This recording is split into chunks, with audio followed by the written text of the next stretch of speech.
Playa, mujeres fumando. Mira, tírame blani, esos nalgas de mentira. Tan brinda, que chimba, colombiana linda. Siempre con los ojos rojos de Cali, con mi amiguita Mari.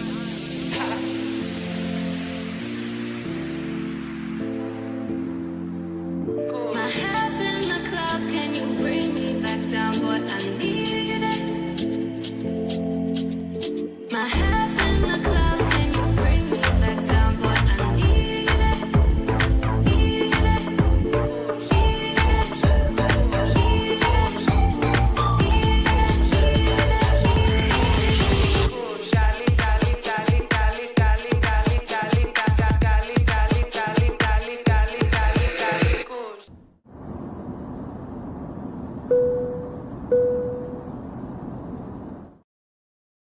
Shout out to all you guys that are here with Andre and Andrea. Andrea, happy Father's Day to Happy everyone, Father's Day. everyone Yes. in around the world. I think it's Father's Day around the world, if I'm not mistaken. Yes. But hello to everyone. Welcome to Andre and Andrea Love Crossing Borders in Andrea Wallace TV. Absolutely. When the people start coming to the live stream. Let me let you do the shout outs. A ver. Okay, there we go. Okay. Make sure you don't we hit the got- side button. I know. I tried. Look my fingers. Okay, cool. Andre Mouse is irritating me all the time. Okay, you guys are going to start with the shout out. Happy Father's Day to everyone. What's up? Rico is here. What's up, Dre in the chat? Happy Father's Day. Happy Father's Day to you, gentlemen. Thank you so much. Start coming to the live screen. I thought you wasn't going to come on tonight. Come on tonight. I figured you will maybe it's too good to be true. Since I'm not a dad yet, countdown. I always say Happy Father's Day to you every year because you took the dad's job for 14 years. 14 years. Stepdad. We're not going to skip the Those 14 experience. years. That's how much I love Andrea. Andrea celebrates the fact that I was a stepdad all those years, and she celebrates it today. Yeah, exactly. I love her for that. Yeah. Thank you so much, Dawn. Thank you a lot. Good evening, Andre and Andrea. Happy Father's Day to those in the chat. I know it's gonna be. What is it? Can you find a good Latina at a good Starbucks at the airport? Were you coming in the entry or living in Colombia? Excellent example. That is. That you guys always asking where, when or not when, where to find a good Colombians. Yeah. Big brother, thank you so much for being here. Alex, thank you a lot. I always happy for the brother that finds a good woman. Unfortunately, it's like finding a needle in a haystack. Yes, like finding a needle in a haystack. Thank you so much for start coming to the live stream, you guys. Or like in the grass. Like if you drop a needle in the grass, that's what we have a saying, like it's trying to find a needle in the grass. Sí, nosotros, we use the same phrase. En un pajar. Yes, okay. yes. Okay, you guys, thank you so much. Shout out to Neck Row in the building. Yeah, thank you a lot. Happy Father's Day to everyone. Okay,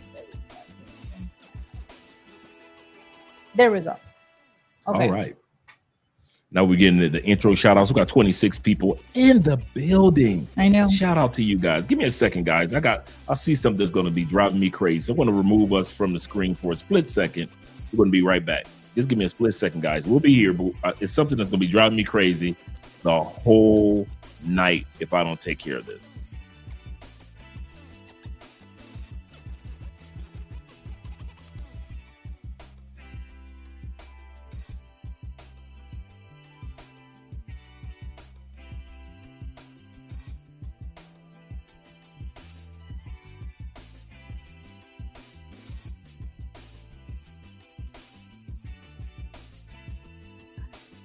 Okay. Eso, mucho mejor. Now there we go.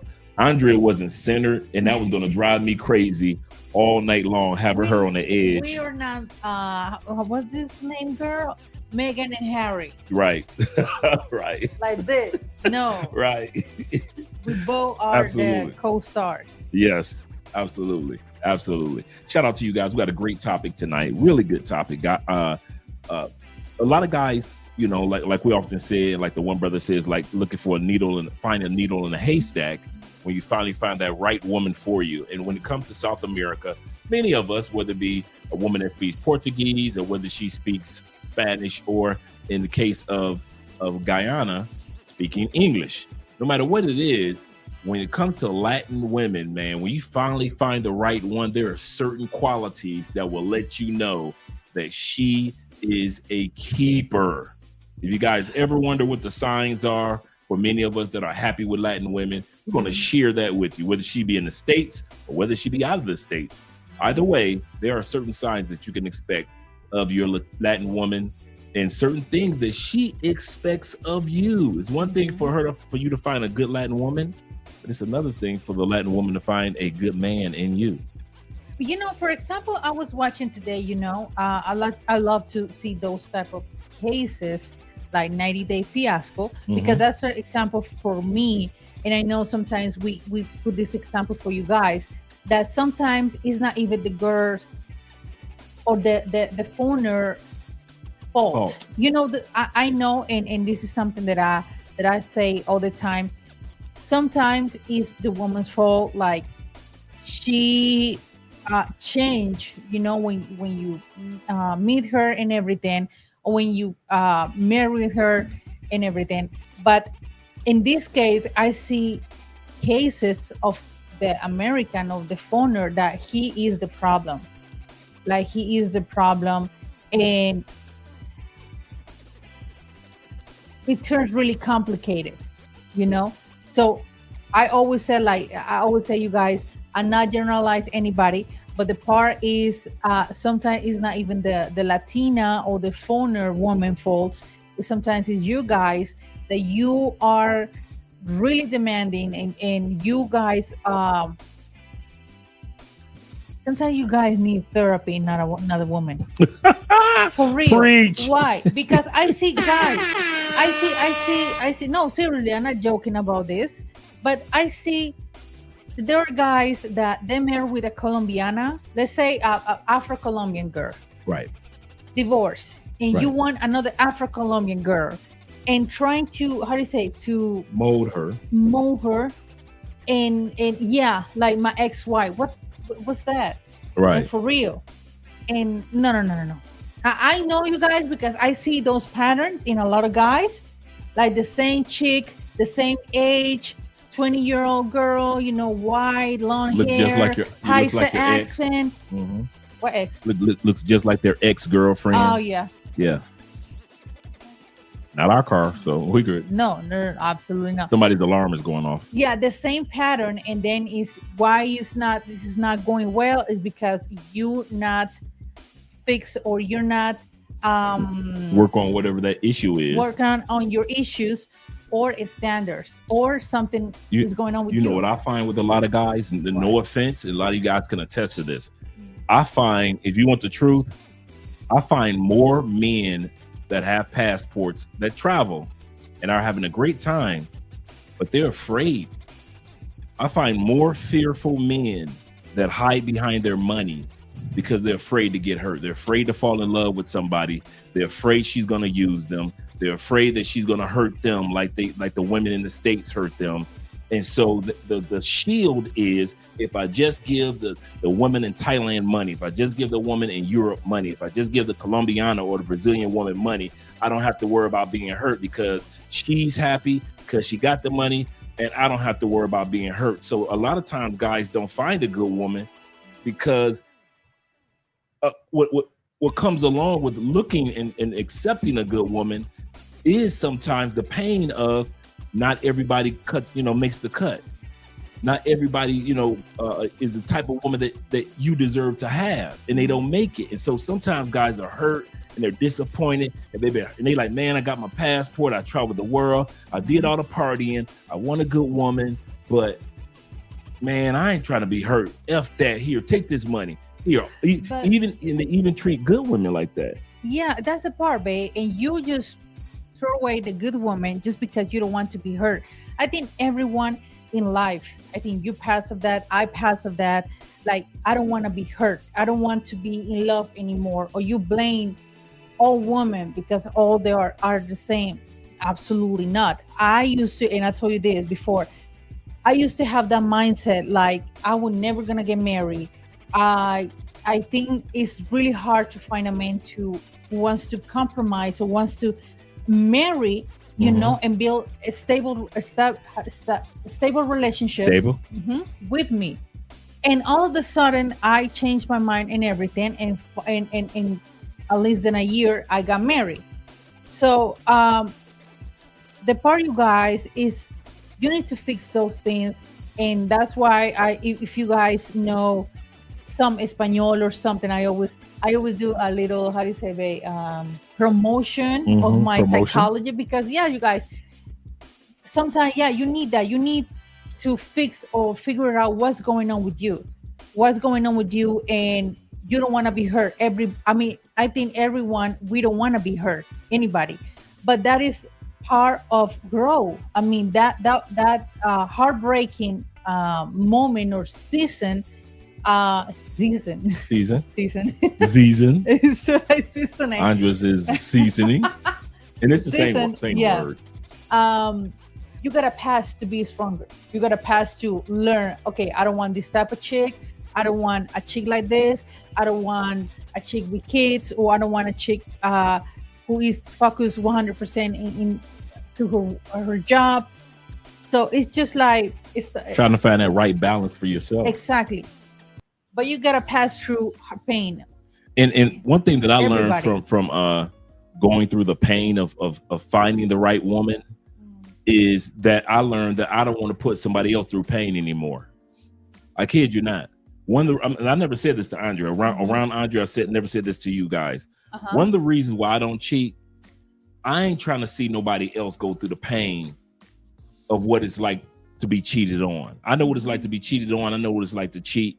And so I don't want to put the good woman through what I was putting other women through. You see where I'm going with that, guys? That's one of the reasons why I don't. I couldn't see myself looking in Andrea's face and her, the look of disappointment and sadness and the fact that she thought that I was, even though I'm human and I get tempted like every man. Don't get me wrong. Every man goes and every woman goes through the temptations and social media. Right. That's where you got eyes. But we got eyes. We don't see. We're not that couple that pretends like we don't see beautiful people. Not gonna pretend that way. Me and Joseph, we're like, right, right. and so, but I don't do it for several reasons. But one of the reasons I don't do it is because I ain't trying to see nobody go through no pain, man. I'm almost, I'm 57 years old. I ain't trying to see nobody go through the same pain I was putting somebody through when I was 27. Yeah. Well, actually, I was in the feds at 27, maybe 37 or 17. You see where I'm going with that, fellas? I think you pass in life. You pass that stage of life. Yeah. You already passed that stage, like for real. Like for example, me. I mean, I learned that for that heartbreaking way past like 10 years ago, and I said that I know, and this is always that even psychologists say you always got in life.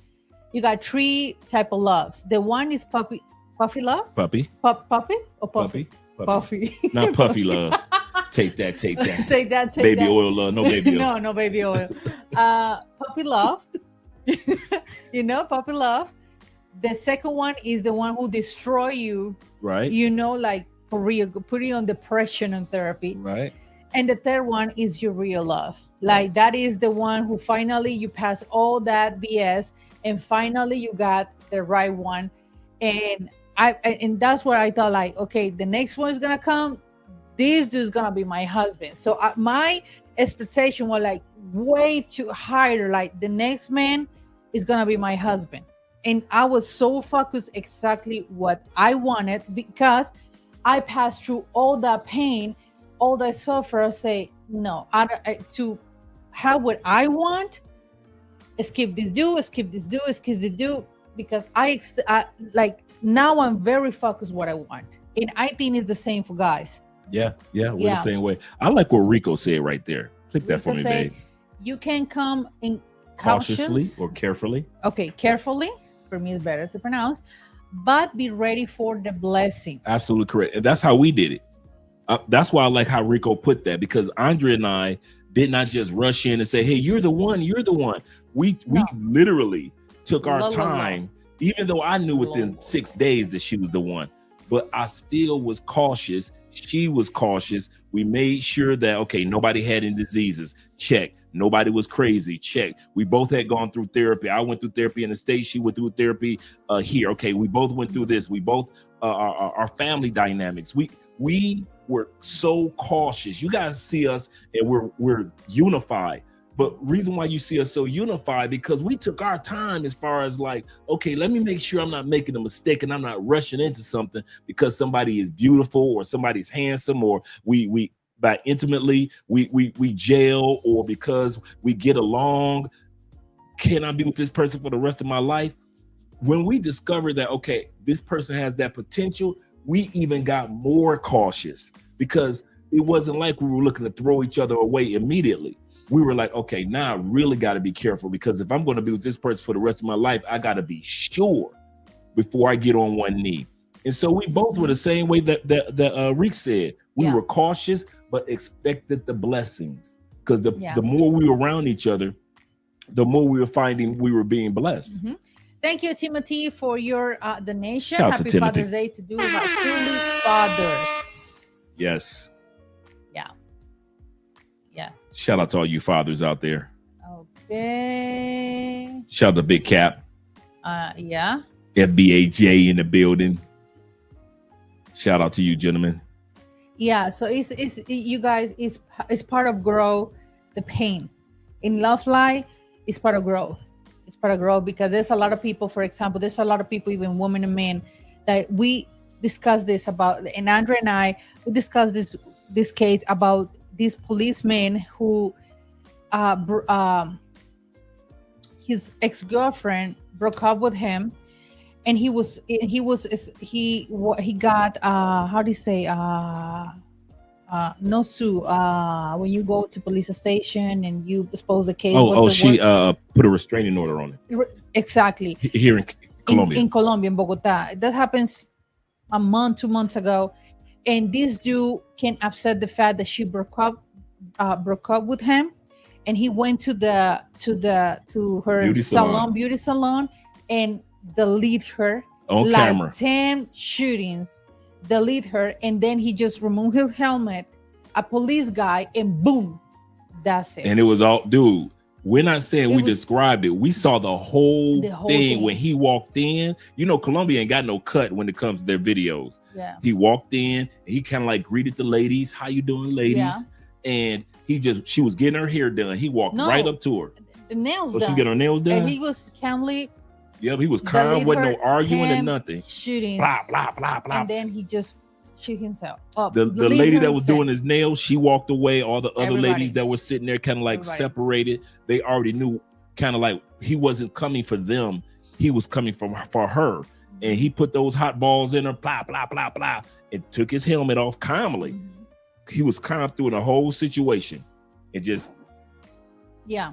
So you guys, and Andre and I would discuss about this, and Andre say, people really needs to have those moments not this one, but moments to be heartbroken, go through pain, go to all this stage to be crying, depressed, start coming out of that shell, start to coming out of that, roller coaster and be better, but when you don't have those moments, you don't know how to gesture your emotions, all like that, this is happen. And that's the part, like, that's why I say you need to have at least in life a heartbroken relationship, because that's going to teach you how to be better and how to gesture your pain, but when you don't have that, people is scared. People are so scared to have all those feelings, like physically, mentally, emotionally, that they do things like that because they don't know how to just, like, this is something that I never, that I don't know how to do this. I feel so on pain. And yeah, that's what I say is it's really important to you go through that, because Yeah. that's part of Yeah. life. And the reason why we started off the live stream, shout out to all 60 plus of you guys in here. Make sure you click the like button. We like you. Make sure you like us too. The reason why we started off the live stream talking about that, sometimes people have a fear of being hurt or a fear of pain is because we understand. Yeah. We don't pretend like you're going to come to Colombia, everything's going to be smooth, you'll never have any bad situations, everything's going to be perfect. We don't sell that. There are other content creators that may try to sell you that because they're trying to sell you party girls. Now everybody's trying to promote something. You ready? Yeah. All of us in these other countries are trying to promote No, something. it's you both don't. I know. I got Yeah. So since I already know it's going to be like that, I kind of turn the mic down. Yeah. Since we all know that we're all promoting something, Andrea, we promote relationships, and we promote on this channel relocation ship. We help you relocate, and we help you when it comes to the steps of understanding relationships when it comes to dating Latinas, at least Latinas. And so that's what we sell. We don't sell the party girls. Other YouTubers do. We don't sell the club girls, the girls that's on drugs, the ones that's gonna hustle you, the ones that's gonna lie to you, the ones that's gonna use you. You know that for 6 years we've never promoted that. And so as soon as you turn on Love Crossing Borders, basically what to expect. We're either going to talk about travel to a new location or people's lives after they've traveled, whether it be the passport sis or the passport bros. Or when it comes to relationships, we're only going to tell you about how to get into positive relationships. So we laid the foundation early on this episode for you guys to understand it is going to be a fearful ride. You can't use your money for everything, guys. You cannot buy, like the Beatles said, money cannot buy you love. You can spread all your money all around South America, and you can have her on all your Instagram photos, and she could be looking gorgeous. And if you only use money, that's not love. That's not part of love. And I always say this one thing, and I always say, and even when we have kids, I'm gonna tell them, to everybody, to my cousins, my nieces, my nephew, or kids, like, don't ever make the mistake to get married when you are in love stage. Because everything is beautiful. You see that person with pink color eyes, sugar cuttings, around. And to me was like, God, I don't want that. I don't want to, when Dre and I decide to live together, I say, I don't want to get married and have this and take this decision in love stage area, because I know what is that. After that, you pass that stage, that's the painful comes. Like, okay, he's not the person that I met before it. That's why I say I don't want that. I want to see him in good moves and bad moves, in when he's quiet, when he's happy, in his reaction. I want to see that, because I want to know what is gonna be my challenge. Like, well, what do you say? It's not challenge, but not challenge. I have expectations that I'm going to, my expectation with this man and what's gonna happen the rest of my life. That's what I want to know. What I'm gonna expect, for the rest of my life. So for me, it was, I don't want to romanticize. Is that right? Romanticize Andre. No, I want to see who is Andre. I want to know Andre. because this is a big decision in life. And that's what I said. Love is a decision. Being in love is cute, is beautiful, the intimacy, the romance, everything is super cute. You talk a lot. We're gonna get married. We're going to spend the honeymoon in Asia, for example. You're gonna be my princess, all that, blah blah blah blah blah. But after 6 months or a year, you completely change. So that's the part I say: do not ever get married in love, getting, we say That is love phase. enamoramiento, enamoramiento en español era.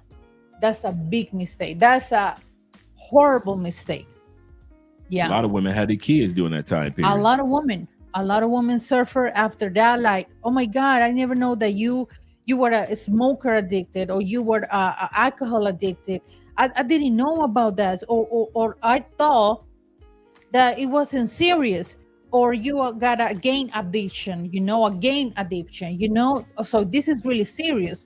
So that's the part, you guys. And I said to women, don't do that.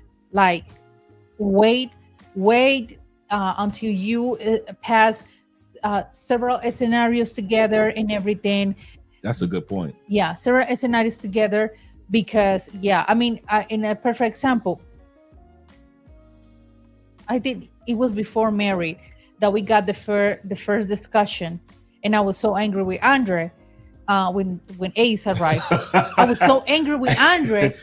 I was so angry, but I was really angry. Mad. I was like about to, in that time, I was in, like, Andre came home all drunk. Me and Ace was I tore was up. so mad with Andre. We didn't know why she was mad. And I preferred to leave the house at 6 a.m. in the morning because I was so mad. I say, I'm not going to say anything. I was super mad. I know that he's wrong. I'm going to spend the time with my parents, relax a little bit, and then I come back home and talk to Andre. Because right now, it's not worth it. Andre's drunk. So it's not worth it to have a discussion or nothing like that.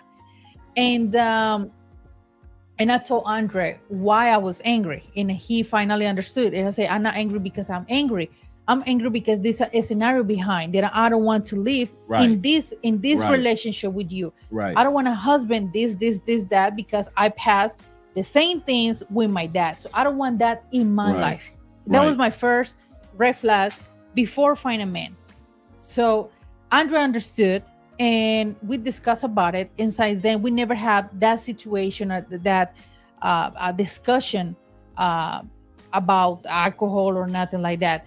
And that was way before getting married. Mm-hmm. But I never, in my mind, I don't know if I ever told you this, but I never have the idea to, I'm not gonna get married.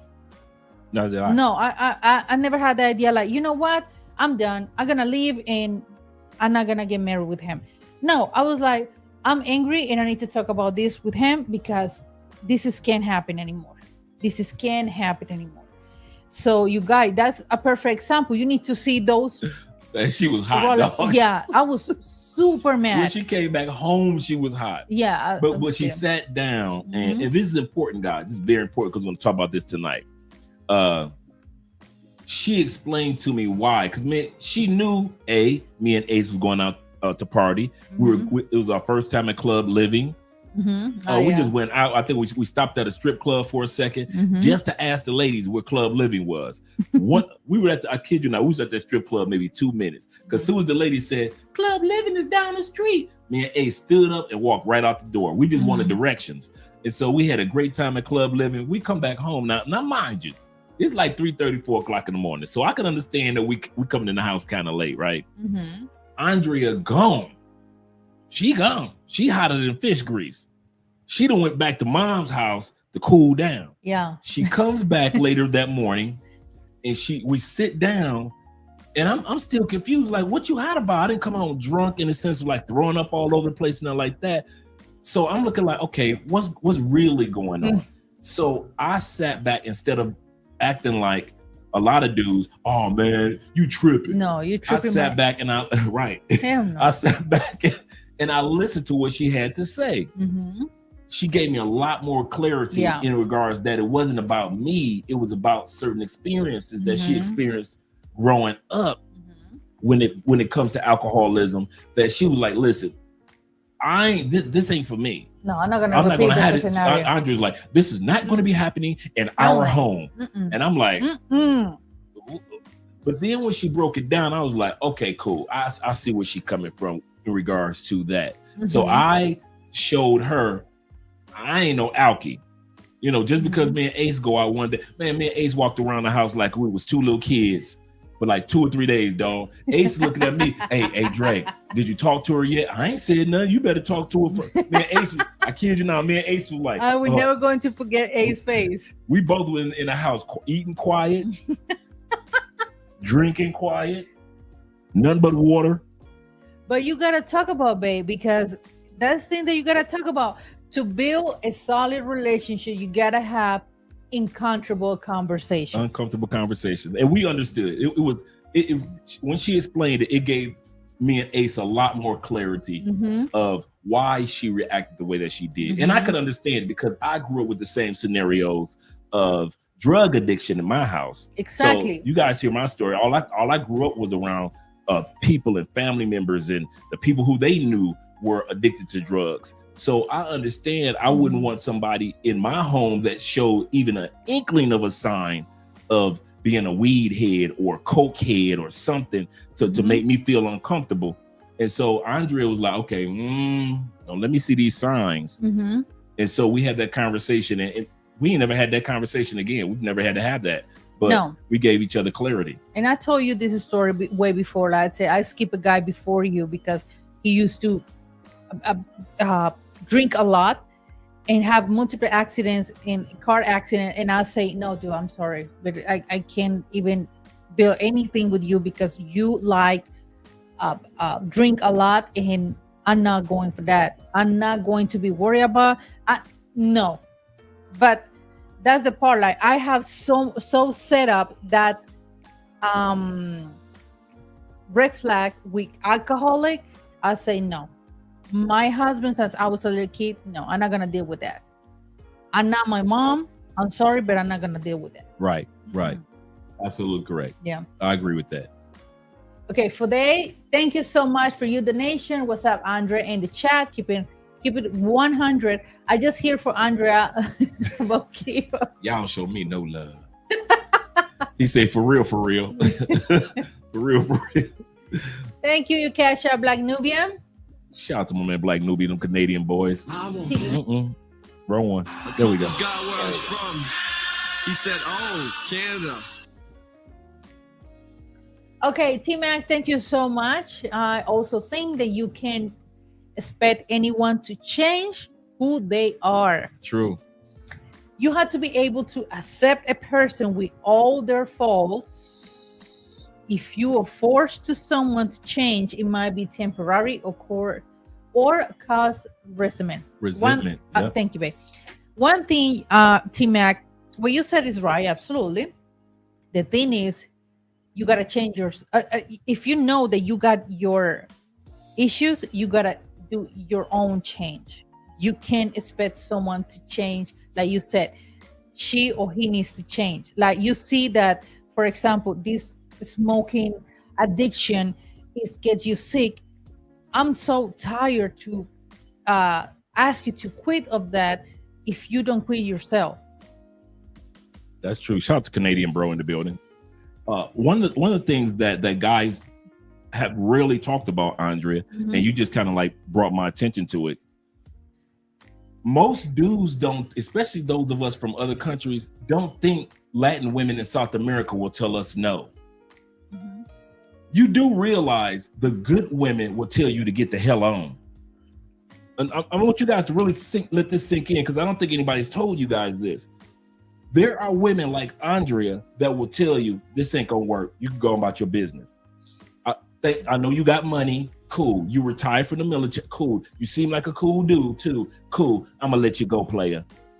Some of you guys don't realize, in order for us to get to the right woman, we got to tell a lot of women no, right? We talk about that all the time. Well, Andrea just confirmed that Latin women have to tell a lot of dudes no to get to the right man to say yes to. Yeah. And some of us don't think that. We think Latin women just say yes to anybody with a pocket full of money, and they'll just, sure, anything you want.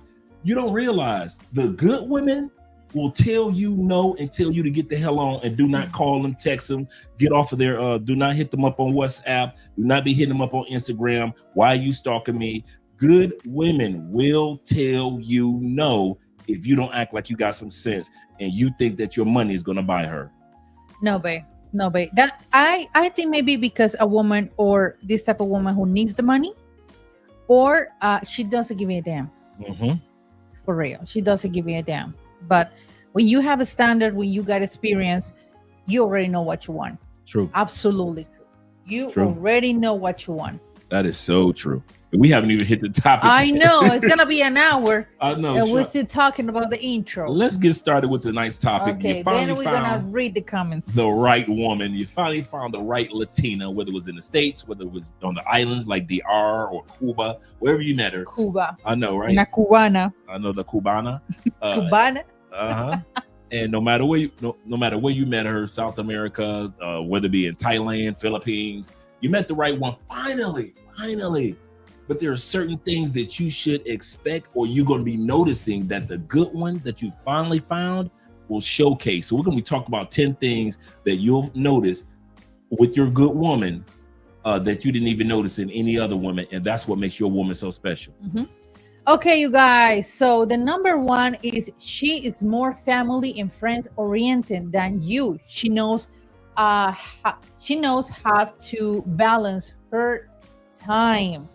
Yes. That's part of when you come here, and I know that you want that baby girl 24/7, but that baby girl have a social life too, have a family too. Any case, if she got kids to feed too, and attention too. So you guys, I know that you guys want that girl all the time and spend time in 2 weeks in Cartagena. No, she can't. At least that she got family to take care of. No, she can't. She got a job. No, she can't. Absolutely. No. When it comes to you finally got that good woman, one of the things that you'll notice that she's more family oriented or connected to her friends. Even though she's introduced you to her family, she's introduced you to her friends. Mm-hmm. She's not going to, a good woman is not going to cut her family off for you. And you're going to be happy that a good woman doesn't cut her friends off for you. Okay. Wait for first, wait a second. Where is the screen? Don't show over there. Because I just didn't put it up there. You want to put it up there? No. It's just to see how is the right YouTube. Here. Okay, perfect. I'm sorry. Mm-hmm. You turn off the volume? Yeah, just turn the volume. Okay. Got it. Yeah, that's why I do it a lot of times out because I can see the colors better too. Okay. Yeah. Because over there is way too much. Right. So a lot of times you'll find that the good one that you finally got, she is just as family oriented, if not more, than you are. So she's not going to give that part up. If she was going to see her grandmother, her mom, or auntie, spending, like Andre, her and her brother still do lunch, and they'll go here, they'll go there. Just because I'm in Andrea's life, she's not going to cut her brother off and stop going to lunch with her brother. She'll go out and have drinks with her dad, or she'll go out with Joseph. You know, Joseph to see my boy. Yeah, Joseph is Mr. LGBTQ. And so, or do you guys understand? Yeah, do you guys understand? I do not expect Andrea to all of a sudden just throw away the people that made her the woman that I love. I'll say this again. Just because Andrea is now with me, I finally found my good Latina, doesn't mean I need for her to throw away all the people that helped made her a good Latina. That's stupid. Now I need you to get rid of all those people. Why? Because you're with me. No, those are the people that made her who she is to make me feel comfortable with her being a good woman in my life. And remember, the word good in its original translation means beneficial. Mm-hmm. So whenever you hear us use the word a good woman, it means she benefits your life. She's necessary. Yeah, the part is some guys are really, really ultra super selfish. They want that woman who do everything to be part, to, socialize with friends, with family, to change her, how she dress, how she talks, all of that, like mold her like a little doll. Yeah. And that's the part I not agree with. Absolutely not. Yeah. So number one, the first sign that you guys will notice that you got a good one, Mhm. good one, that she's still just as family oriented and just as friends oriented as she was before. And remember, we're talking about the good ones. We ain't talking about the ones that all her friends are single and they acting a fool and they out there in them Oh, streets. no. We're not You talking gotta about take them. her image. Right. Like, for example, when I go out with my girls and we dance and everything, and you remember when we hanging out with my friend and her Mhm. boyfriend and everything. And he was really surprised how when we are just girls and in the dance floor, we dance. You know, we dance with girls, not with other guys. We dance with girls and everything and have fun. And he was really surprised, like, you guys dance? And I told her, to my girl, I say, I never going to show him or videos, because no. And she said, Andrea, I will kill you if you do that. I say, no, we're never going to show that. But it's the part, like, you know that you got a man too. So we have fun, but we got a limit, absolutely, because you never know what person you can find at the club, or on anywhere, or a restaurant, a bar, and say, yeah, Dre, I saw your woman, that. No.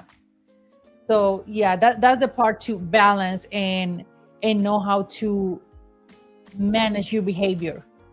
Yes, sir. Yes, sir. Apollo say good equal beneficial. Yep. Beneficial. Yeah. Miss necessary. Yeah. It's necessary. She's got to be beneficial.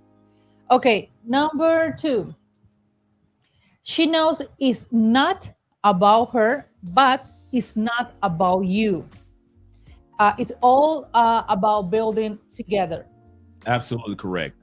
When it comes to you finally got that good one. One of the signs that you can expect that she knows that it's not all about her. She's not trying to drain your pockets. If she talks about finances, she's talking about finances for both of you. Mm-hmm. She's saying, babe, we need to get this new appliance. Babe, how about we have a date night? Babe, how about we go to this play or this concert? Babe, I have a place that is like Andrea took me and her family. She's been a couple times today for Father's Day on top of a mountain. Recommend great that to view. you guys. I know, right? This pizza spot that makes pizza in the ovens, unlike conventional, kind of like Blazes in the States, right? Like it's to bring you guys Italian pizza, right. Original Italian style pizza. So Andrea took me there. Great view. We drove to the top of the mountain. Just really wonderful atmosphere. Those are the type of things that a woman wants to do with you when it comes to finances when she's on your team. Mm-hmm. It's always about what can we do. Like I said, whether it be buying a new appliance, whether it be buying new glasses, it's always at the end of the day, her mind is always thinking about what we can do with this or where we are going to go with that. It's not all about you, but she knows that it's not all about her. That's another thing that you can expect from a good woman. For example, it's so funny because here at home, my mom always make fun about me because my mom and the rest of the women of my family, they always take the decisions to decoration or Christmas stuff by themselves. Like, I want this, I want this wall in this color. So men don't have any input. Yeah. So as I told to my mom, when we buy Christmas stuff or stuff for the house or something, I say, no, I'm gonna call Andre, and Andre is gonna help me to decide even the cushions or what color or something like that. And my mom said, why are you asking her his opinion? I said, because I don't live by myself. I live with a man. So his opinion is important. In your house, you are the only one who takes all the decision. And my dad just only, okay, I do whatever your mom say. Like that color she didn't like, so I need to change it. So in my case, it's different. Because even for Christmas decoration, it was the same way. Like, babe, what about this? What about that? I want this. I want, what do you think about this? So I always come with Andrew's opinion, even for those things that I know in our culture, probably the woman always take those decisions. Yeah, absolutely. Absolutely. Yeah. And shout out to all you guys that are coming in, such as Bobby Coltrane of the Coltrane family, my man Aiken being in the building. Appreciate you, brother. LJ, the Southern Vegan, as well as, who else did I miss? We got Timothy. Somebody else came in. Black Empowerment 01. I saw you come in earlier as well. Shout out to you, brother, for being here. So we went through the number one and we went through the number two. So number one is she's more family and friends oriented than you. And number two is she knows it's not about her, but it's not about you. Anytime you found that good Latina dude, you're gonna automatically know she knows it is not all about her, but she'll let you know it is not all about you either. It's about both of you. And the minute that you decide that it's all about you, a good woman will leave you. And I want you guys to realize this. No matter how much money you got, no matter how much she loves you, no matter how much sex you give her, a truly good woman will leave a man if he is not carrying himself in the masculinity and in the manhood in which you presented yourself when you first started getting serious. She'll be hurt, she'll be disappointed, she will cry, but she will leave you. Now, trashy chicks will hang around forever as long as you're giving out that money. But good women, they will leave your tail in South America. They will leave you in a New York minute. Taylor Made Dreams tell the story. Taylor Made Dreams Russ told the story when he was in Brazil. What happened? He had a girlfriend that was in love with him. See, I remember this story. She was in love. He was in love with her. She had no problem with having an open relationship on his end, right? All she asked him, and I'm not telling a story that he hasn't told 100 times. He said all she asked him to do was let her know who it is that he's messing around with. That's all she wanted. She said, I'm not here to judge. I'm not here to, he said, sometimes she'll bring the woman to me. He said, what did I do? Instead of following the one rule that this woman had, he said she had all the qualities of a wife that I wanted and that I needed. He said, I cheated behind her back and she found out. He said that moment when I cheated, he said, and this is Russ, he said, I never got her back. He said, I begged for years to get this woman back. And you could tell how it impacted him because he still was telling this story on his channel year in, year out.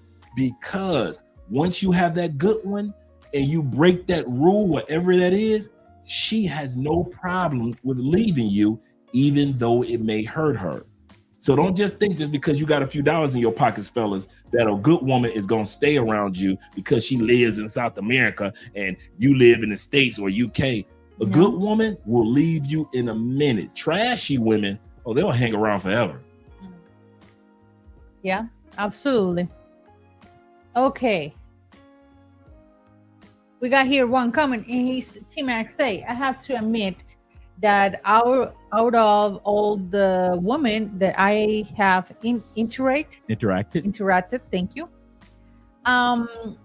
Within Colombia, the Paisas tend to be more self-centered or transactional.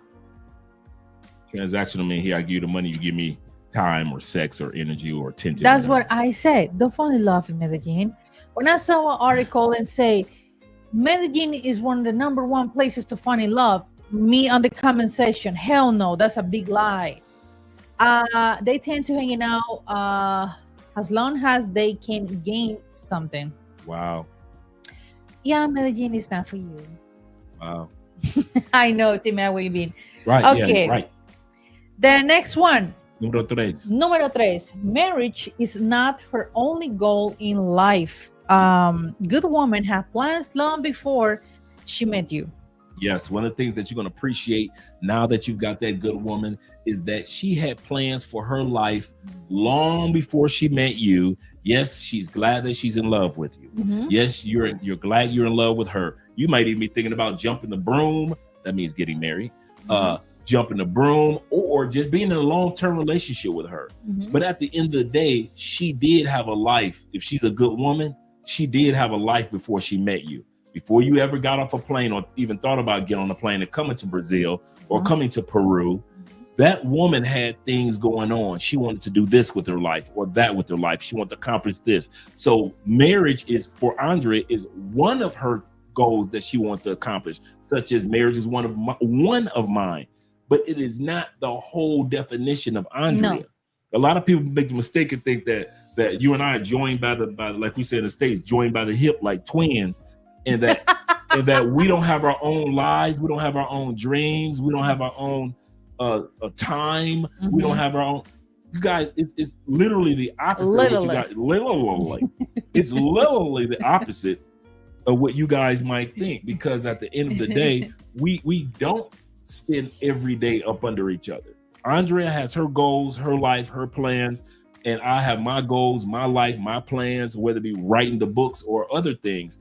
But we have things that we do together as well that make this marriage strong. So I never assumed that, well, since Andrea with me, she needs to put all her goals on hold because I'm in her life. It doesn't work like that with good women. Good women have plans before they met you. So you gotta allow her to be who she was when it comes to her goals and her dreams, as well as your goals and your dreams.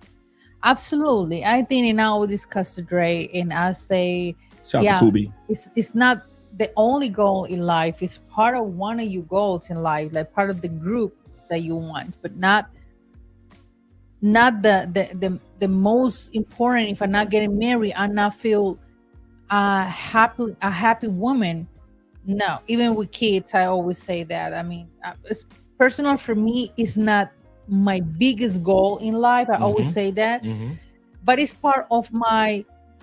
It's something that I want in my life. You know, if it is in our way or something, good, great. Right. You know, but it's more things that come in for marriage, to build a house, to build a brand, to build a more stamp, passport, to know more places around the world, and enjoy our marriage. That is part of our goals too. Not just like we got married and we're gonna have kids and that's life. That's not life.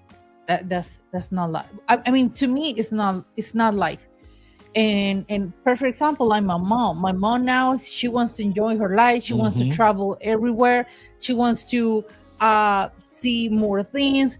Why? Because she didn't have that when she was younger. She just got married and rushing to have kids because that's the only thing that she got on mind. That's why my grandma teach her in that time, or told her in that time.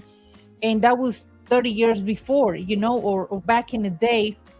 That was woman mentality. Now, couples mentality is like, we got married and we hanging out, we travel the world, we do this, we do that, we study. You got your master, I got my master, And the last thing is have kids, but not like the opposite. Couples nowadays are super different. I mean, this generation changed a lot. Correct. Absolutely correct. That's a good point. Yeah. I like go to what Kubi said right there, right where you're on. Right there. Okay, got it. Shout out to Kubi being in the building. Appreciate you being here, brother. He said, "Hello, best couple." He said, "Nowadays, luck, and luck. A match couple like you guys is rare. Everything is based on communication. We're going to get to that. Good point. And trust. Excellent. Do realize, as we start off this live stream we talked about the things that Andrea and I did to get to this type of couple that we are. I went through therapy in the States. Andrea did while she was here. I went to retreats while I was in the States. She just so happened to go through a spiritual retreats here. I'm Christian based, even though you might hear me cussing a lot. Andrea is Christian based, so we have that spiritual connection. So when it comes to us, the one thing that I can say that no matter all the things I just mentioned about Andrea and I that we have in common, here's the number one thing. You ready? And here's the number one thing you're going to notice about the good woman that you have.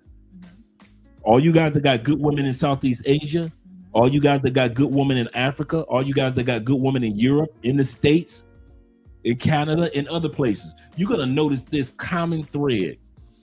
You and that person had to say no to a lot of people in order to get to the point of where you met each other. The problem is most people think what we did was luck. Basically, all we told this person was no, you ain't the one, you ain't the one, no, you ain't the one, you ain't the one, yes, you're the one. That's what we did. We had the audacity to tell I had audacity to tell a lot of educated, beautiful, fun, funny, successful, so forth and so forth, women no to get to Andrea. Andrea went through the same thing. She had to tell dudes, no, you're not the one, you're not the one, you're not the one.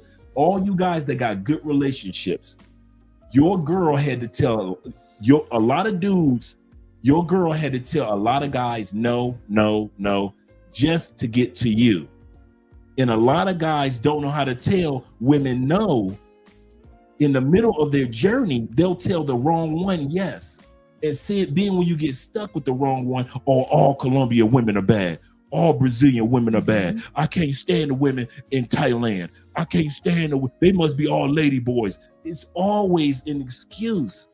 You just don't know the fine art of telling people no and saying yes to the one that has the true qualifications that you're looking for, not our qualifications. So that's why I often tell guys, there is nothing about luck that had to do with Andrea and I. We both were strategic. Both of us had standards. And just like I always say, what's the difference between a river and a flood? A river has boundaries. A river has standards, so it controls the flow. But a lot of guys sit back and a lot of women sit back and let people flood into your life, destroy everything like a flood. And then when the flood goes down, you see everything that they destroyed in your life. Well, all you had to do was be like a river and have standards, boundaries on both sides. You can control whatever flows in and out of your life. We purposely do that. All you guys that are in good relationships right now with good women around the world, you purposely did that. You had standards. You didn't let everybody come in and out of your life and destroy everything. And people sit back and look at you like, you lucky. No, we weren't. We were strategic and we knew how to say no when it was time to say no, no matter how rich somebody was or no matter how attractive somebody was. Absolutely. That is so true, boo. Say, Andre, I just found that you live in Cali as well. I've been living here since 2019, and I got married to a beautiful Afro-Latina woman. Hey, Hash, do me a favor, man, because I wrote down a DJ International, man. We need to meet up this week, man. I got a couple of guys down here. My man Rob is down here. I need to meet up with him. So in the next couple of days, man, I want to have a get-together, maybe a chippy choppe. Maybe we all can meet up for lunch or something. And so do me a favor. I'm going to, any of you guys that are the mediators, T-Mac, any of you guys, could you do me a favor? Could you put my email address in the comment section for me? Could you do that for me? So I can catch up with all you guys that are down. There's a couple of you guys that are down here that are kind of like new faces as far as to the channel. We've been here. We've been doing YouTube since 2019. Yeah. April 2019. And so we love linking up with you new guys. I often say this about you new guys. We're going to get to the next topic. I often say this, not next topic, but the number 4. I often say this. Most of the guys that are in really good standings with the country, you'll never see them on camera. They're not YouTubers. They're not Instagrammers. They're not the type. They keep their relationships and their friendships quiet. So when I hear women in the States talk about y'all going down there, talk about y'all finding love, y'all ain't finding this. It's none of you ladies' business. There are guys that have been down here longer than me, and I've met guys that have been down here in Cali for 23, 24 years, still living here, and you never see them on camera, and they're living wonderful lives. So shout out to you, brother. Glad Hash is glad to see you. So make sure you send me your email, and guys, make sure you do me a favor, put in aspence2011 at Gmail in the comment sections if you don't mind, because I want to set up a time when we all just kind of like hang out, meet up for lunch and in Chippy Choppy Mall. Okay, Bobby say, shout out to Bobby. Andrea question. What if you do all of that, you communicate to vet, but you find out later pretending to be someone that she's somebody, she's not my wife. Did a lot a lot of what this I love that while we date and change in marriage. No, they didn't. Women say that about us too. He changed. No, we ignored. She didn't That's change. why I say You ignored. don't get married in the love stage era. Yes, she did. Because you see everything is beautiful, everything is nice, all it's gonna be all of that every day. No. You see those NFL players and NBA players that are getting through divorces and they're losing like almost $500 million, it seems like, in net worth. He saw that before he married her. Mhm. People show you who they like. Oprah Winfrey said, I think it was Oprah Winfrey or Maya Angelou said, people show you who they are. Believe them. Remember, Maya Angelou was a madam before she became a famous poet and a college professor and all this. You do realize that in her younger years, the Maya Angelou, the great author, the great writer, As the Caged Bird Sings, you do realize, man, Maya Angelou was a stripper, a pay-for-play, and a madam. If you think I'm playing, look it up.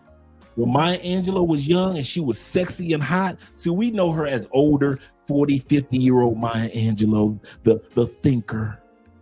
Maya Angelou in her young years was pay-for-play, stripper, and a madam. She controlled strippers. In other words, she was around different personalities.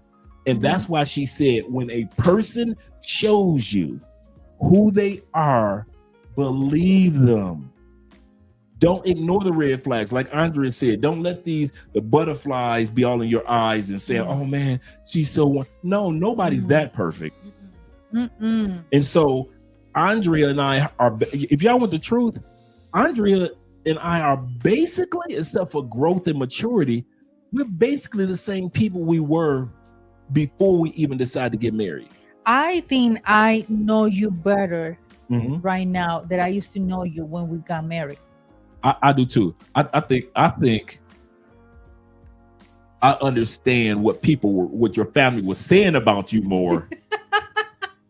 Because I remember your mom said, Is she controlling yet? Is she bossy yet? I'm like, no. And for 2 or 3 years. And I wasn't pretend. That's the difference. I wasn't pretend until this day. I wasn't pretend like I'm all innocent and cute. No. What I did is, Andrea, like I said before, you guys, I had my conversation with myself. I say, Andrea, this is serious. This dude is serious about you. This is getting serious. So, or you gotta change, or you're gonna be single for your life, because no one is gonna handle you crazy. But I wasn't crazy, but I got really bad temper, back in the day. And I work on that with myself, and now with therapy, I understood better why I have those anger issues with myself. That's why my brother, my dad, my mom say, like, so he hasn't seen you, like, oh man, like how you turn, man. No, because that was something with me. Other than that one time with Ace, no. The other thing but you kind of overlooked the other thing. What? The other thing that Andrea does, which is a part of her, she's always been like that, is Andrea is a true business-minded person. So Andrea is what everybody else is. Andrea is truly an old soul. Even when she was 23, Andrea was acting 43. And I'm like, girl, you need to act like you 23. And I used to always have to remind her, enjoy your 20s, because she was always on the mature side. All her friends are in their 30s and 40s, even when she was in her 20s. So even to this day, Andrea could be like today. I'm driving like every day. Andrea can be in her cell phone. Babe, there's a car over there. Babe, there's another. Yeah, it's called traffic, Andrea. Cars are all around. I'm a really horrible co-pilot. Yeah, dude. I'm a really hard. When I'm driving, I don't have to worry about anything. But when I'm co-pilot, I'm getting very stressed. She drives faster and wilder than I do. I sit up there when she's driving. I'm minding my business. I'm driving. Andrea be like this, babe. There's a car over there. Oh, no, you want to make a left? No, slow down. I'm like today. I looked at the speed limit. It was 50 kilometers, right? I'm doing 40 kilometers. Babe, slow down. Babe, slow down. Look, babe. Because we got three tickets because you're ass. True. That's Yeah. true. The back. And who took the course? Me. I appreciate that. Yeah. But to pay the damn because you ticket. got to take a course whenever you get a speeding ticket in Colombia, and so to chop the price in half. And so, but it's been a minute since I've gotten a speeding ticket But three, Andre, yeah, it was three I'm from the tickets States. back to back. I used to have a lead foot. The person who you need to subscribe to a website. You're like, but I saw you before. I say, yeah, I came here 2 weeks ago and now I got another one. But you don't. I say, no, it was my husband. He was the one. My husband is American, Okay. so yeah. Has it not been a while? No, you gotta learn. How long ago was it? It was the last time that you went to the States. Thank you. It was the last time that he went to the At States. least a year. Thank you, gentlemen. Yeah. My point is, before we were Mr. You saw she tried to deter it. We're gonna bring it back, gentlemen. Accountability. So I know that Andrea was like that prior to marriage. And for a second, I was like, man, she acted like she's somebody's mom. Until I was praying, true story. I was praying one day and it hit me. You might not appreciate Andrea being business minded and in control of everything and being as focused as she is because you're healthy, you're still young, and you still go to the gym for 57 years old. When you hit 77, you will appreciate all the qualities that Andrea has to see things that you don't see, notice things that you don't notice, accomplish things that you haven't accomplished as far as the household business and things like that. Things that you thought you took care of, Andrea was the one that took care of that. So while you crying, Andre, at 57 and you're healthy and you feeling good, you better hope Andrea is business minded the way that she is and remind you of this and that and this at 77. Yeah. After I realized that God didn't give me Andrea just for this age, but he gave me Andrea for my 77, for my 87. That's when I learned, shut up, let Andrea be who she is. Because I might not agree all the time with how Andrea goes about things. It's always like that. But that's because I'm young, I'm energetic, blah, blah, blah, blah, blah. But there'll come a time where I will appreciate a woman that can see things that I can't see. Yeah. And so when I married that person, I knew those qualities were there before I married that person. And they're not negative qualities, but they're still qualities that you have to acknowledge that your special person has, because that person has to acknowledge certain things about you. Absolutely. And I think the same, not because of personality, I think it's because I think it's more like God give us the health and the life to raise a family. That's why two things that I don't have those disagreements with God. It's just like, God, this is what I wanted, and you give me what I wanted, and I need to be responsible and accept the consequences when you are with an older guy. And I said, just bless us with life, to be alive and be healthy to raise a family. Both be mentally, physically healthy to raise a family. But rest of that, I'm not tripping like, why is Andrew like this? Why? Because now that we have been, this year's gonna be year number 6 wedding anniversary. I never regret like, why Andre is like that, or why Andre is you are more how do you say lay back. Mm-hmm. And I say, well, I'm not tripping on that. Why? Because I don't have the patience to be a guy the same Scorpio. I'm a Scorpio, and I always say this, even though that we're Christian, but I got my theory. I can't be with someone like me, like Scorpio. No, I'm sorry. Like your dad, your I'm grandma. sorry. We know that I will be divorced in 6 months. It's way too much. It's no. No, I can't. Ooh, I could I not can't. see you with a Scorpio. Oh my No, God. I can't. I kid you not. Her dad is My a couple dad of is a weeks Scorpio. before My dad got a bad temper. your dad is first. My dad is a Scorpio. My grandma is a Scorpio. My grandma is very demanding person. So I say, Grandma, calm down. Slow down for a little bit. I'm a Scorpio too. But I learned how to, we call here we got a phrase in Colombia, say, bájale dos rayitas, like slow down 2 lines. So we say, bájale dos rayitas, because we are like, we got aggressive temper, not like we fight with everybody now, but we turn on, how do you say, super fast. Yeah. It's so Andrea needed a Libra that's late. I'm balanced. We're the scale. And so I'm kind of like laid back. I don't let stuff get to, because I've been through enough of life to know that things will work itself out. Exactly. Being old, it's not about the Libra part. I'm just being facetious. It's more or less about the fact that I've been through enough of life. I've seen this scenario that may cause her to go like this. I've seen it so many times in life. I know how to kind of like go through it or go around it. But for Andrea, it may be a new scenario or the second time she's seen that scenario. Yeah, and that's and she be looking at me crazy because I'm laying back. That's why that's what I'm not tripping on it. I'm not tripping on. I just say, God, I know that is an age different, absolutely, but I always agree with that since I was like 18. But the thing is, it helps a lot because sometimes when we traveling, I'm the more explosive with like I getting more stress and everything to go like everything going well or something. And Andrew's more like, babe, calm down, like everything is fine, blah, blah. So I'm like, okay, you need to have how do you say teammate, yeah, to balance all that. And I don't even get upset with her upset. I'll tell her, I say, you know what, and you'll still be upset in a couple hours. Why? Because I experienced it. I'll tell Andrew all the time. I say, you might be mad now. Guess what? In 2 hours, even though you got the answer, even though everything's been taken care of, you'll still be mad. Because it takes, as human beings, it takes us a couple hours, not a couple days, to come down off of what disappointed us or made us mad.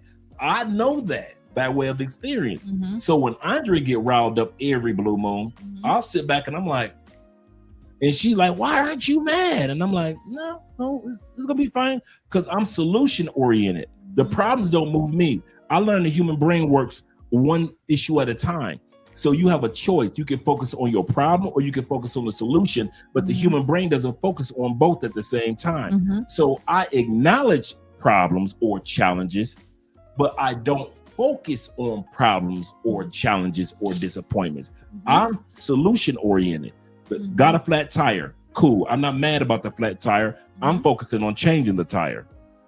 While others are still mad about the tire, they're late for work and everything else. I am not the type to get mad at the tire or mad that I'm late for work. I'm the type to say, well, let me just get this. Let me go ahead. What's the solution? Call work. Let them know I'm going to be a few minutes late. I got a flat tire. Go in the back, pop my trunk, change the tire, and get to work. That's me. I got the flat tire. I'm not tripping on the fact that it's a flat tire. It's all a part of life. Yeah. And so Andre is discovering that part. And I've noticed over the years, she's somewhat kind of like have gleaned off of my mindset. Like, well, if Andre don't get mad at it, let me go ahead and chill. I've gleaned off of Andrea when it comes to Colombian traffic. I used to just snap off. Everybody was getting the finger. Yeah. We got a sunroof, so everybody can get the finger. But now over the last couple, I say last year, the last year, I've become a lot more calmer driver because I understand about that's not going to change. No, it's not going to help anything or hurt anything. So I'm a lot more calmer, more relaxed. I know this car is trying to do this, so I'll let the car go ahead and do what it needs to do. To whereas back in the day, I was like, he's trying to squeeze in. I can't believe they're trying to squeeze in. Look where all these bikes come from. Now I'm more or less like laid back. What's our point in saying all this that we just said over the last 10 minutes or 20 minutes? That at the end of the day, you both are going to grow. Being a good couple, you finally got somebody that you can be yourself around. The good, the bad, and the ugly. Absolutely. You don't have to play perfect. Shout out to Dollar Bills and the Scorpios as well. And Aikens and the Old Souls. Tire you so much. Yeah. Play the perfect is no. That's what Yeah. I couldn't fake and pretend like in this example that I told you guys minutes ago, like everything is fine. No, I'm the type of person, and Andrew knows, I'm the type of person that I can't fake my emotions. He already know what's going on. Like when I'm thinking too much, or when I'm stressed, or when Andrew like, what's going on? And my mom is the same way. My mom can't see what's going on with me. Just look in my eyes, because I'm the type of person who can fake when I don't like the situation. I don't feel well here. I can't. So yes, I mean that is part of the balance, you Yeah. know. And for example, I see on my parents' marriage, my dad is a Scorpio, so he's got a now he's more like chill, like he slowed down He two is. lines. He I- got to I noticed because that. his age. I've noticed that. Or you change, or you're gonna end it up alone, you Yeah. know. And Yeah. my mom is more like down, you know, more fresh, you know. She's always more calm down. But in this stage of life, say, I'm not going to pass any BS. Mm-hmm. I can live my life. Mm-hmm. I can travel. It's your situation. So in that scenario, I see it like they are the opposite. We here, Andre's more laid back. I'm more like, and now obviously I'm calmed out two lines, but it's part of my temper. It's part of my personality Yeah. to Yeah. be like that. Let's There see I'll if go we to the missed bathroom, anybody. babe. One, two. All right, sexy boo. Okay. Shout out to my man David Dice in the building with the $5 love. He said, how did I miss the live notification? Shake my head. The family, Andre and Andrea. Shout out to you guys. All of you guys that are here. We got 69, 70 people in the building. Do us a favor. Click the like button. We like you. Make sure you like us too. And this is basically who we are off camera. So when you guys see us talk like this, it's not like we're trying to put on a show on camera to be like, yes, we're going to make us seem like we're the perfect couple. There is no such thing as the perfect couple. The other thing is there's one is no such thing as a perfect couple. And two, you don't have to be perfect for that person. You really don't. A lot of times we go to these other countries and we want to put our best foot forward for these ladies. And you do. But dude, do not think that you have to be a perfect person. One of the benefits of Andre and I that makes me feel comfortable, I can be 100% anime loving, old school R&B loving, Andre that like to dance on top of the bar at the club. I can still be Andre that likes to fly kites, or Andre that likes to read books, or Andre that likes to pray. I don't have to pretend to be a different Andre because I'm in a different country. I found somebody that allows me to be me. Remember I said, bring your routine to a new country. And I gel with Andrea because I allow her to be herself. She doesn't have to change. She doesn't have to pretend to be a different Andrea. She could just be herself. So those are the things that you guys are going to notice that benefits you when you find or have the right one. So that's what we've been talking about this. Now that you finally found the right one, here are some qualities that you're going to notice about that person. Mm-hmm. Okay. The next one is the next one is she's not addicted to parties or clubs live. She likes having fun, but not every weekend. Correct. You have guys, the good ones in Brazil, in Thailand, in Cambodia, the good ones. The good ones in Spain or Portugal, the good ones. Mm-hmm. They are not able or want to go to the party every weekend. I know you're on vacation there. You're going to be there 10 days. You need her to go out and party every day. If she can do that, get rid of her. I said it. I'm agree with that. If she can party, she doesn't have any school to go to, no job to go to, no responsibilities. Fellas, you are about to walk into a problematic situation and your money is going to be going down into a well. Yeah. I kid you not. Do not be with a woman that can spend 24 hours a day, 7 days a week with you, unless, now mind you, unless you already have a relationship with her where she's more like a housewife type of behavior. She was raised to be a wife, raised to be a family-oriented type of woman. And so now she's in your life on a family-oriented type of side. That's one thing. We're talking about a woman that's there to party, club, party. If she can do all that every day that you're there, she's the wrong one. And do not be bringing us. Yeah. Absolutely. Why? Because if she can't take her life seriously, she's not gonna take nothing seriously, including you.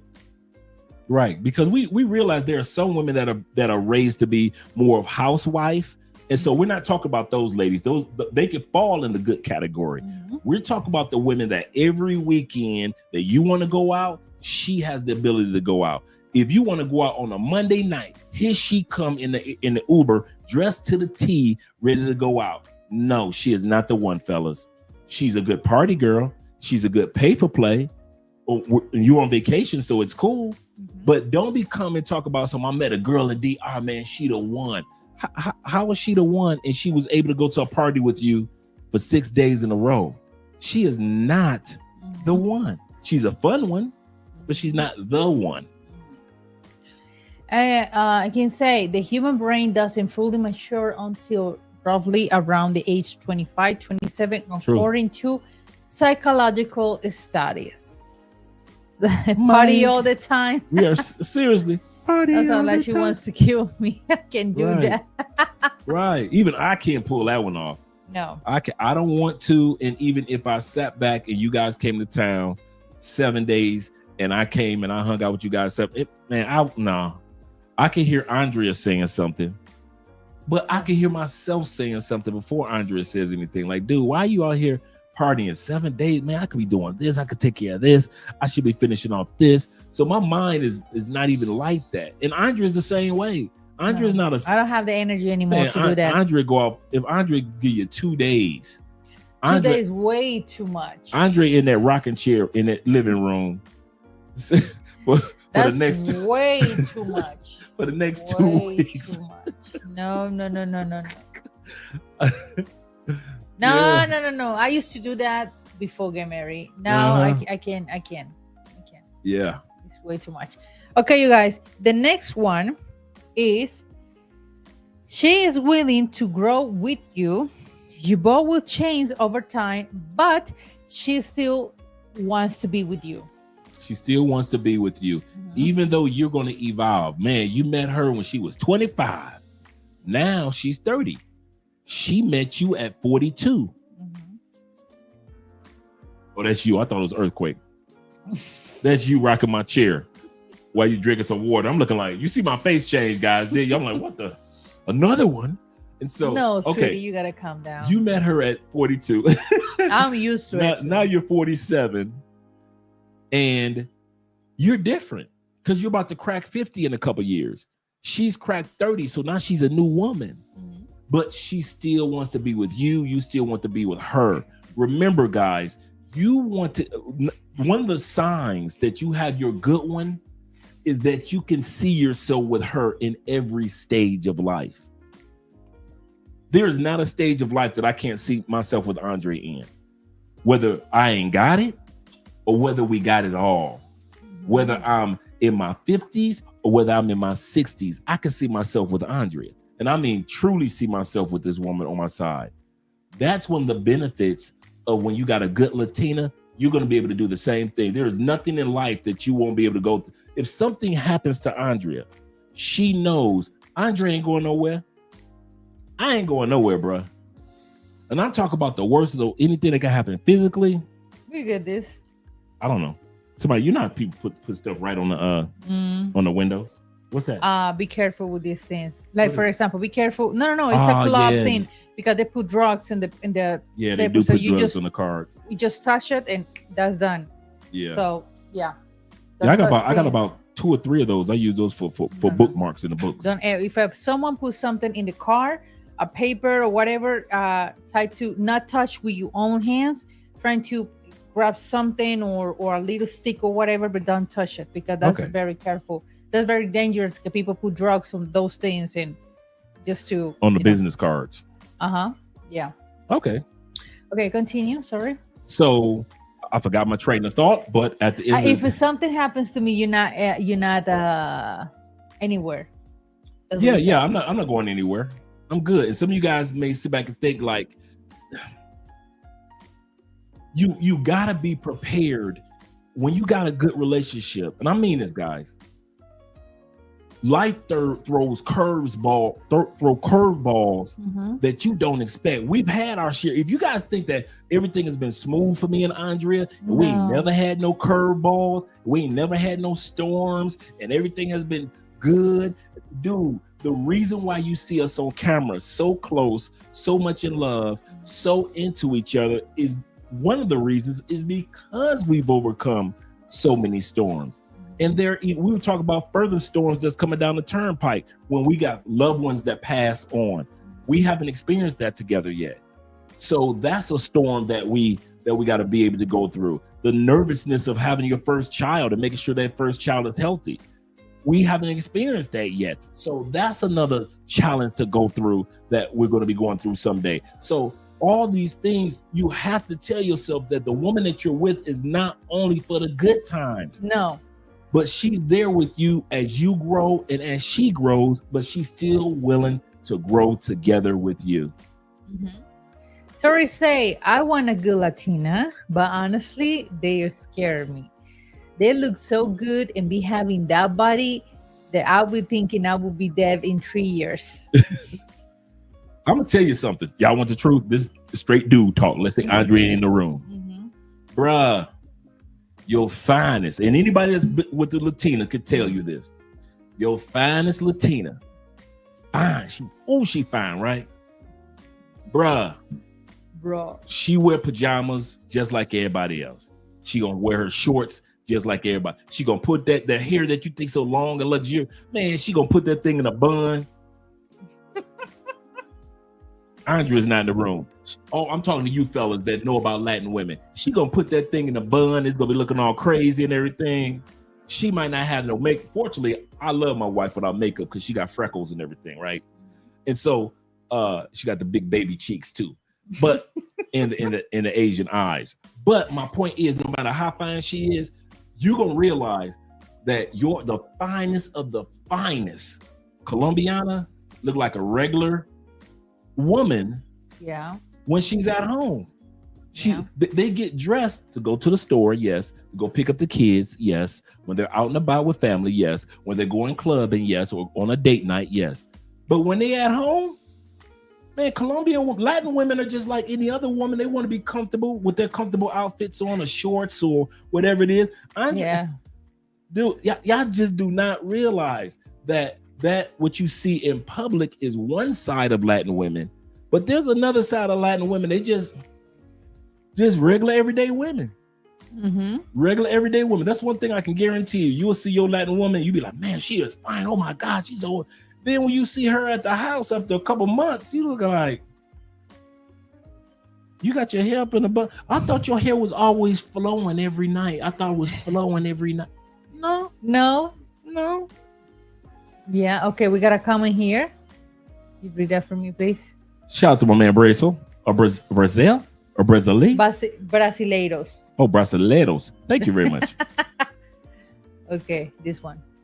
He said, what's up there, Andre? He said, my class 6 brethren. Shout out to class 6, Theo's class. Mm-hmm. He said, brethren, he said, we're doing darkness in class today. Oh, are you? Yes, sir. Shout out to you guys, man. Yes, sir. And then we have another comment. He say, we are in class and we are celebrating Dankma? Dankness. Dankness. Oh, dankness. Let me write that. Darkness. Darkness. Let me write that down. Yes, sir. Finally, what is it? We got here different things. So let us know what the dankness is. What's the dankness, gentlemen? What's that? Dank. Dankmas. Let us know, gentlemen. Let us know what the dankmas is. He say Dankmas is here. Oh, shout out to Dankmas.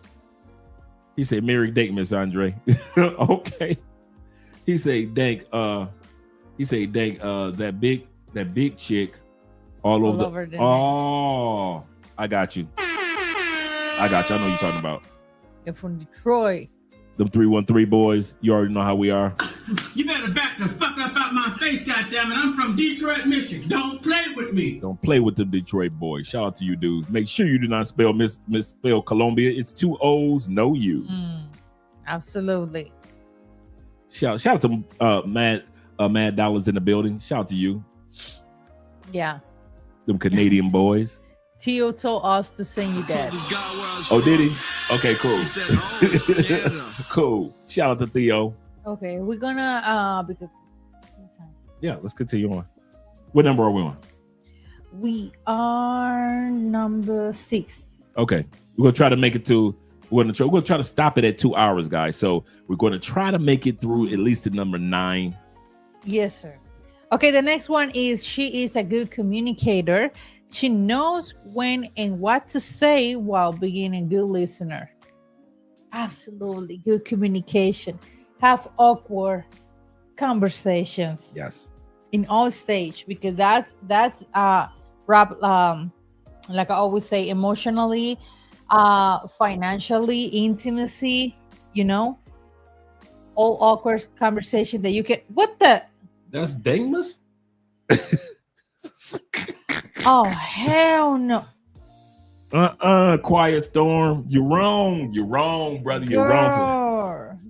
Oh my God, that is a lot of. If she only woman. put this photo has a profile like this, I said, okay, she is kind of big, but when you're going down, oh my God, she can't even see her own cushy. She can't see her feet. She can't see nothing. She can't see her own shadow. Much skin. Goodness, great.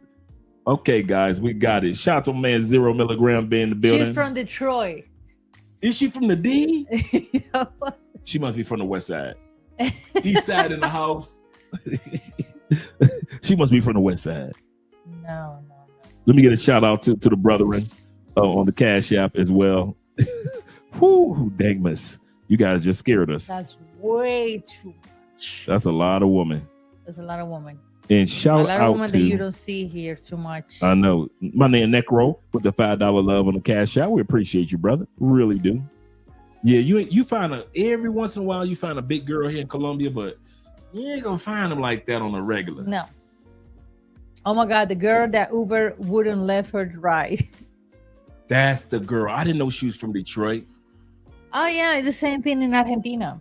A girl like that, she was complaining on TikTok because a bike, those Didi Moto service, she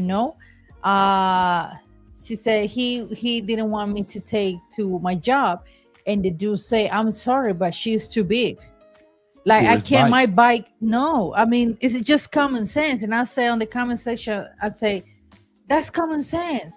If you know that you got a big ass, that poor bike can take you. That poor bike is gonna be destroyed for real. That's true. That's true. Shout out to the Quiet Storm for that one, for letting us know who that person is. Yeah. Okay, the one that you just read again, baby. She's a good communicator.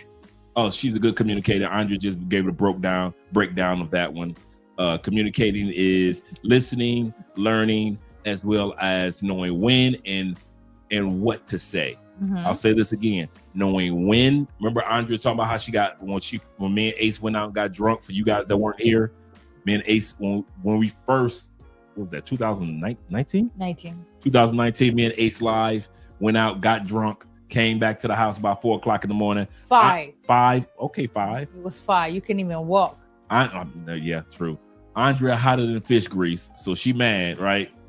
And so, but Andrea did know when to communicate to me and then what to communicate. She didn't communicate that she was angry. We already knew that. So she didn't waste her energy on that. She explained to me what made her angry. Come to find out, it had something to do with us, Ace and I, but it was a bigger picture that Ace and I didn't even know about. So she explained to me why she is not an advocate of alcoholism in her household. Even though we weren't alkies, she just wanted to be sure.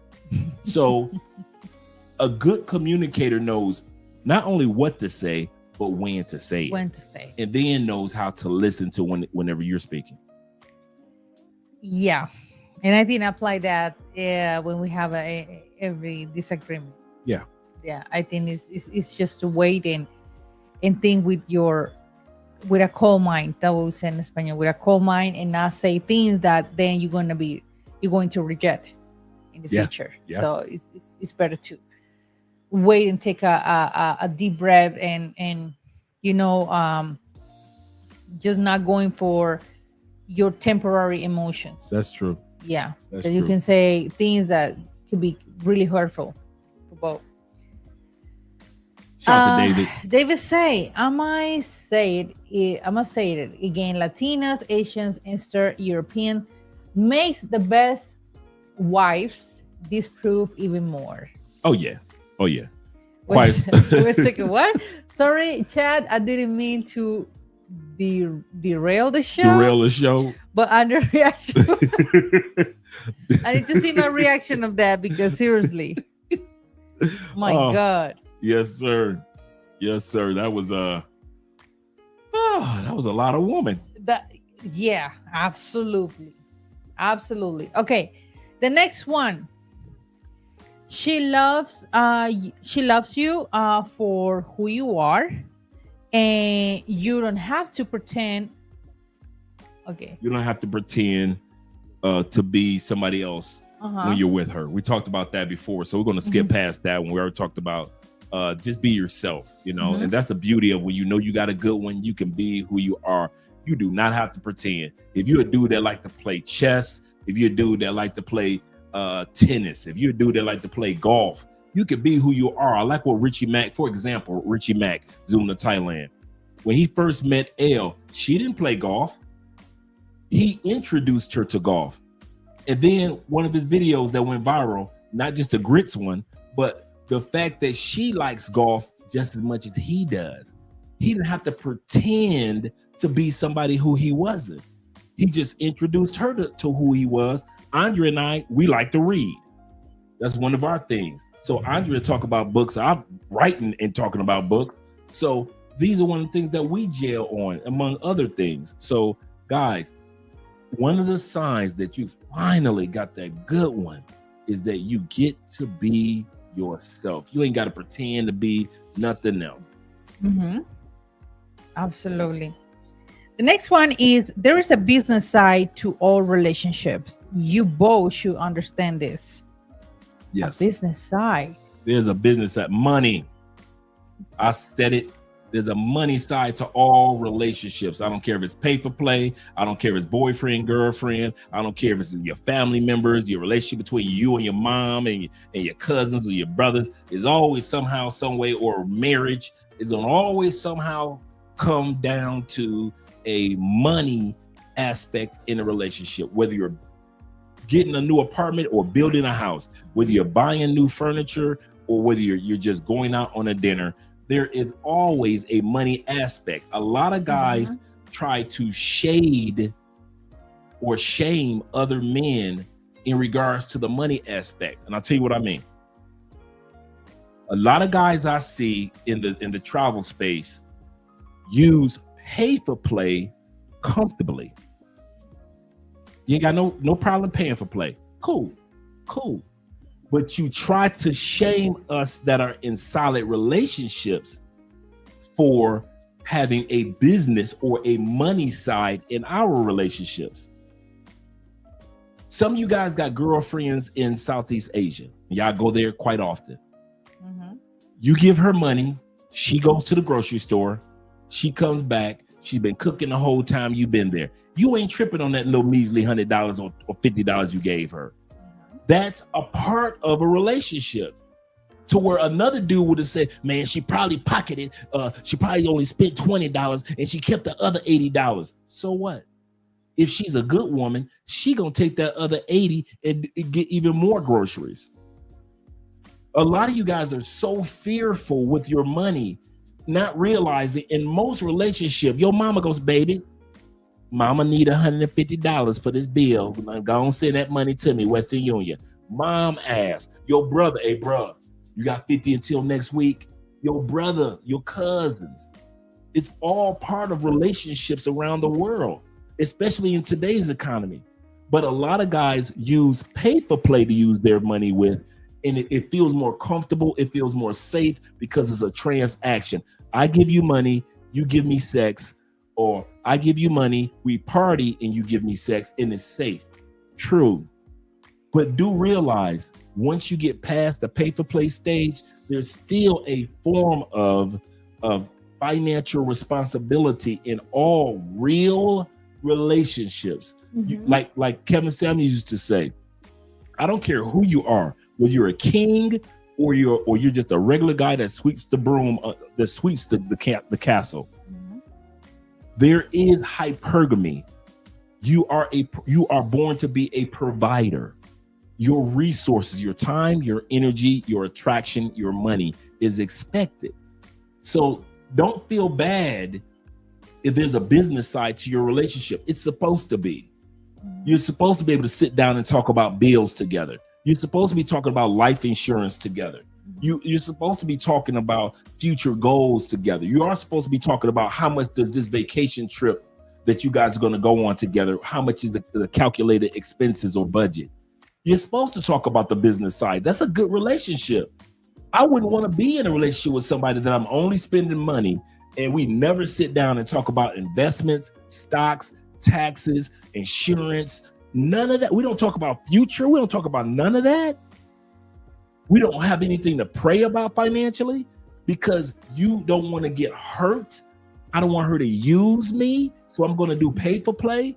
Bruh, y'all need to stop being scared of being hurt. Because the only way you're going to find a good woman, and we're only talking about to you guys, we're only talking to the guys that are either looking for or already have a good beneficial woman.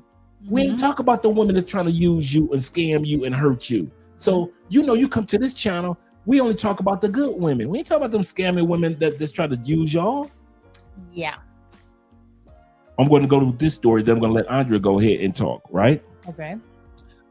Shout out to my man, I am FF. He said, Dre, I got your book delivered from Amazon. He said, but haven't started reading it yet. I'm telling you, you're going to love it. You're going to appreciate it. I kid you not, man. I kid you not. I give you step-by-step details in the book.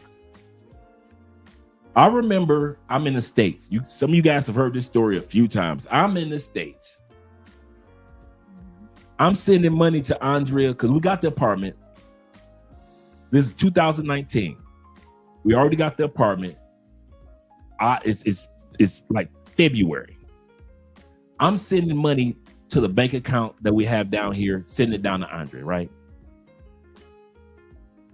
No, we didn't have the bank account yet. I'm just sending it directly to Andrea.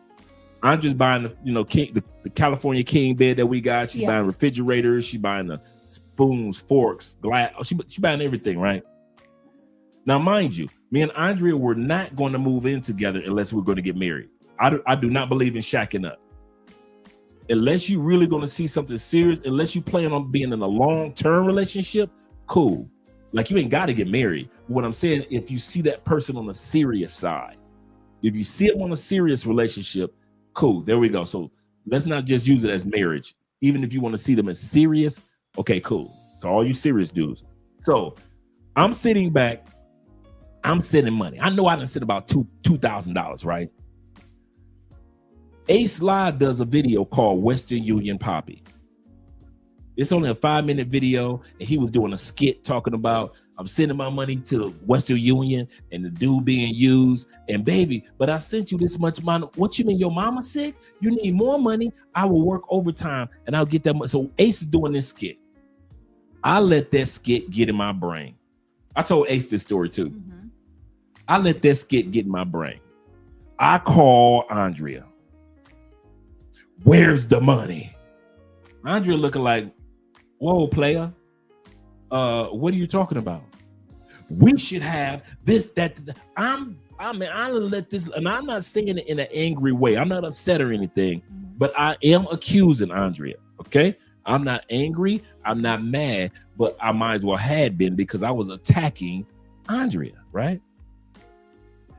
We should have this, that. Andrea said, "Let me call you in 5 minutes." What? Let me call you back in 5 minutes. I can't believe that. She calls me back. Andrea, I told you how serious she is with business. She already had an estimate of everything that she has spent every bit on. Here's the crazy part. I'm thinking we should have this amount of money left, right? Because I think I know. After all the stuff Andrea got for the apartment, and she still wasn't done, she literally had twice the money I thought that we should have. From that day forth, when it came to finances, I have shut the hell up and trusted this woman when it comes to money. I have not had. That's so true. For example, one day I embarrassed myself so bad. It happens like I don't know, maybe 2 years ago. Yeah, it was maybe 2 years ago. And we always used to have this routine, like we got all the payments that we gotta do. This is one before doing online. So I go into the bank, pay and everything, but we always got the cash to pay the rent, to pay the car, the debts. And I completely forgot. I always got separate. Okay, this is the car payment, this is the rent payment, this is everything in cash, and separate.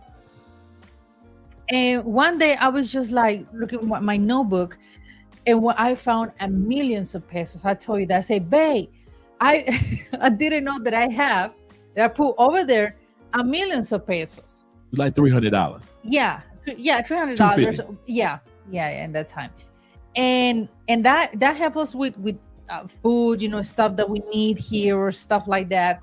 But yeah, that give you a lesson. For example, when it comes to finances, as a woman, you got the ability, because we think like five things at the same time, to split all the money, to management the money.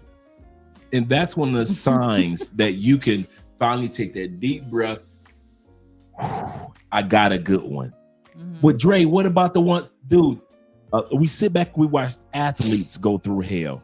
We watch some of our fellow passport bros and blue book gentlemen go through hell. I'm gonna tell you guys right out the gate, all the dudes that go through hell with women when it comes to finances, have you ever noticed you have never been surprised at the woman? All these athletes that go through hell with these women. Now, one time I would say, man, I couldn't see her doing that. All the dudes that got passports and they let some chick in DR trick them out of money, or some chick in Colombia or Brazil trick them out of money. Have we ever sat back and said, I am so surprised she didn't come across like that?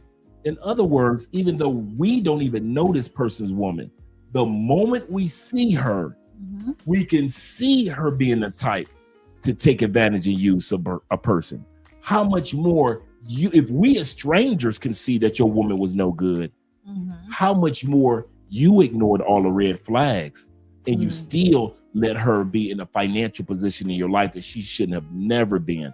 Once again, Andrea and I had the habit of saying no to a lot of people to be able to say yes to each other.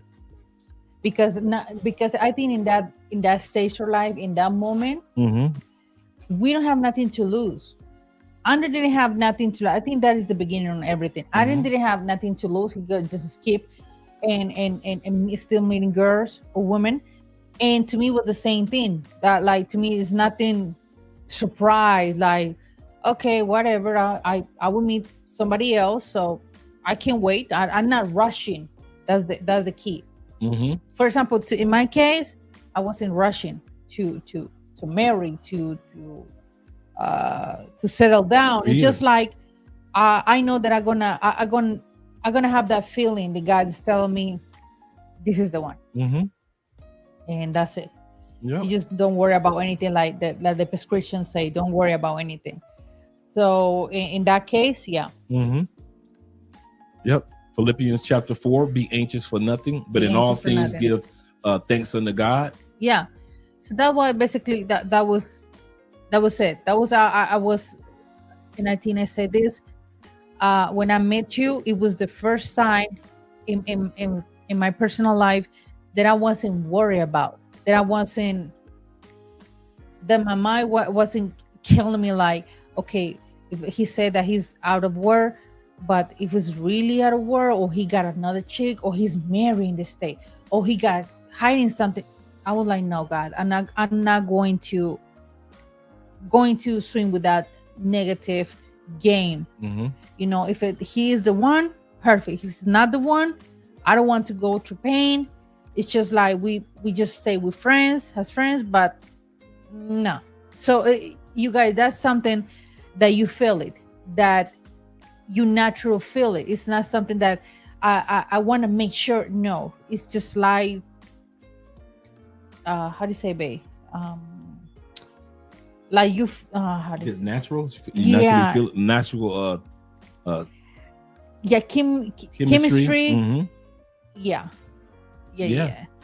So kid you not, guys, it's just, and I was the same way. I didn't put any pressure on Andrea about being the one, I didn't put any pressure on myself about, oh, I found the one. Oh man, look at this beautiful Colombiana, blah, blah, blah, blah. I never did that. And I tell Andrea this every once in a while. And I'm going to say this to you guys. I think I maybe only said it maybe once or twice in the last 6 years to you guys. I have never, and I kid you not, celebrated that I'm with a Latin woman or Colombian woman. I look at Andrea as a good woman, as a good person who just so happens to be a beautiful Colombiana, who just so happens to be a wonderful family-oriented Latina. I didn't look at her like some type of fetish, like, wow, yes, I got this Latin wife. I've never done that. Now, one time have I looked at my wife like, yeah, goodness gracious, Colombian women are. Yeah, she. Guys, I would tell, that's something I tell Dre a lot of time. Don't be offended. Don't get offended. You know what I'm gonna say. Uh-huh. And this happened in Spanish and in English. And I say this a lot. Sometimes guys trying to convince the world and yourself, like, she is my wife. Look at my wife, my Argentina wife, my Colombian wife, what's her name? For example, Laura. Okay, Laura, you don't have to repeat to me 20 times that she's your wife. For real. We do catch that. My brother's like that. My brother will say my wife. My wife. He just met her in 3 days, for 3 days. I mean, so like, it's like, for me personally, it's like you put to my face, like, she's my wife. Look at, I found the same woman or the same wife that Andrea has. I slow down, okay? 2 lines, slow down. We already know she's your wife. Now give me her name. I want to know her name, okay? I already know she's your wife, okay? Calm down. Yeah, some dude would be so excited that they got somebody. But they repeat it. We know these dudes for years and still my wife. Okay, I don't even know what's her name, for real. And for Dre, and I do that all the time. When I refer to Andrea, I say, no, Andre this, Andre that, Andre there, Andre. People are like, who is Andre? I mean, he's my husband. So people just start like, oh, you married? Say, yeah, that's my husband. I would say Andre because my name is Andrea. But yeah, that I'm not saying, I'm not telling to the world all the time, my husband. No, in my mind, I already know that I got a husband. So I don't have to tell 3 or 20 times, my husband all the time. I need him. I know he said I need a Japanese. No, for real. Brazilian wife.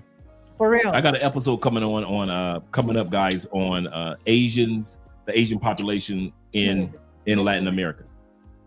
So, guys, for real, I cuss that a lot of time, like, for real. So many times I say, babe, do you notice that sorry, that Guys say that my wife, my wife, my wife. I already know she's your wife. Calm down, okay? Because it's really funny. It is. Yeah. It Yeah, is. and we see it all the time. I got me this Dominican wife. I got a Thai wife. Okay, but Okay, if well- nobody knows who she is, and you've been together for 4 or 5 years, and nobody can tell you what that person's name is, and I remember when I was in college, I kid you not, my college professor said this: you know that the relationship is good because they often talk about their spouse in certain scenarios. They'll use their spouse or their girlfriend in metaphors. And I kid you not, every person I know that's in a good relationship, they'll use a story about their spouse or a story about themselves and their spouse in a metaphor, in a story, to get a point across in one way or another. I kid you not. I was just telling Andre the other day, me and some of the fellas went out to a new sports bar, kind of like a Hooters. Yeah. Beautiful women in there. And we're just sitting around, just talking to them, right? And they started asking everybody, well, where you from? Where you from? Where you from? Well, I'm like, I'm from here.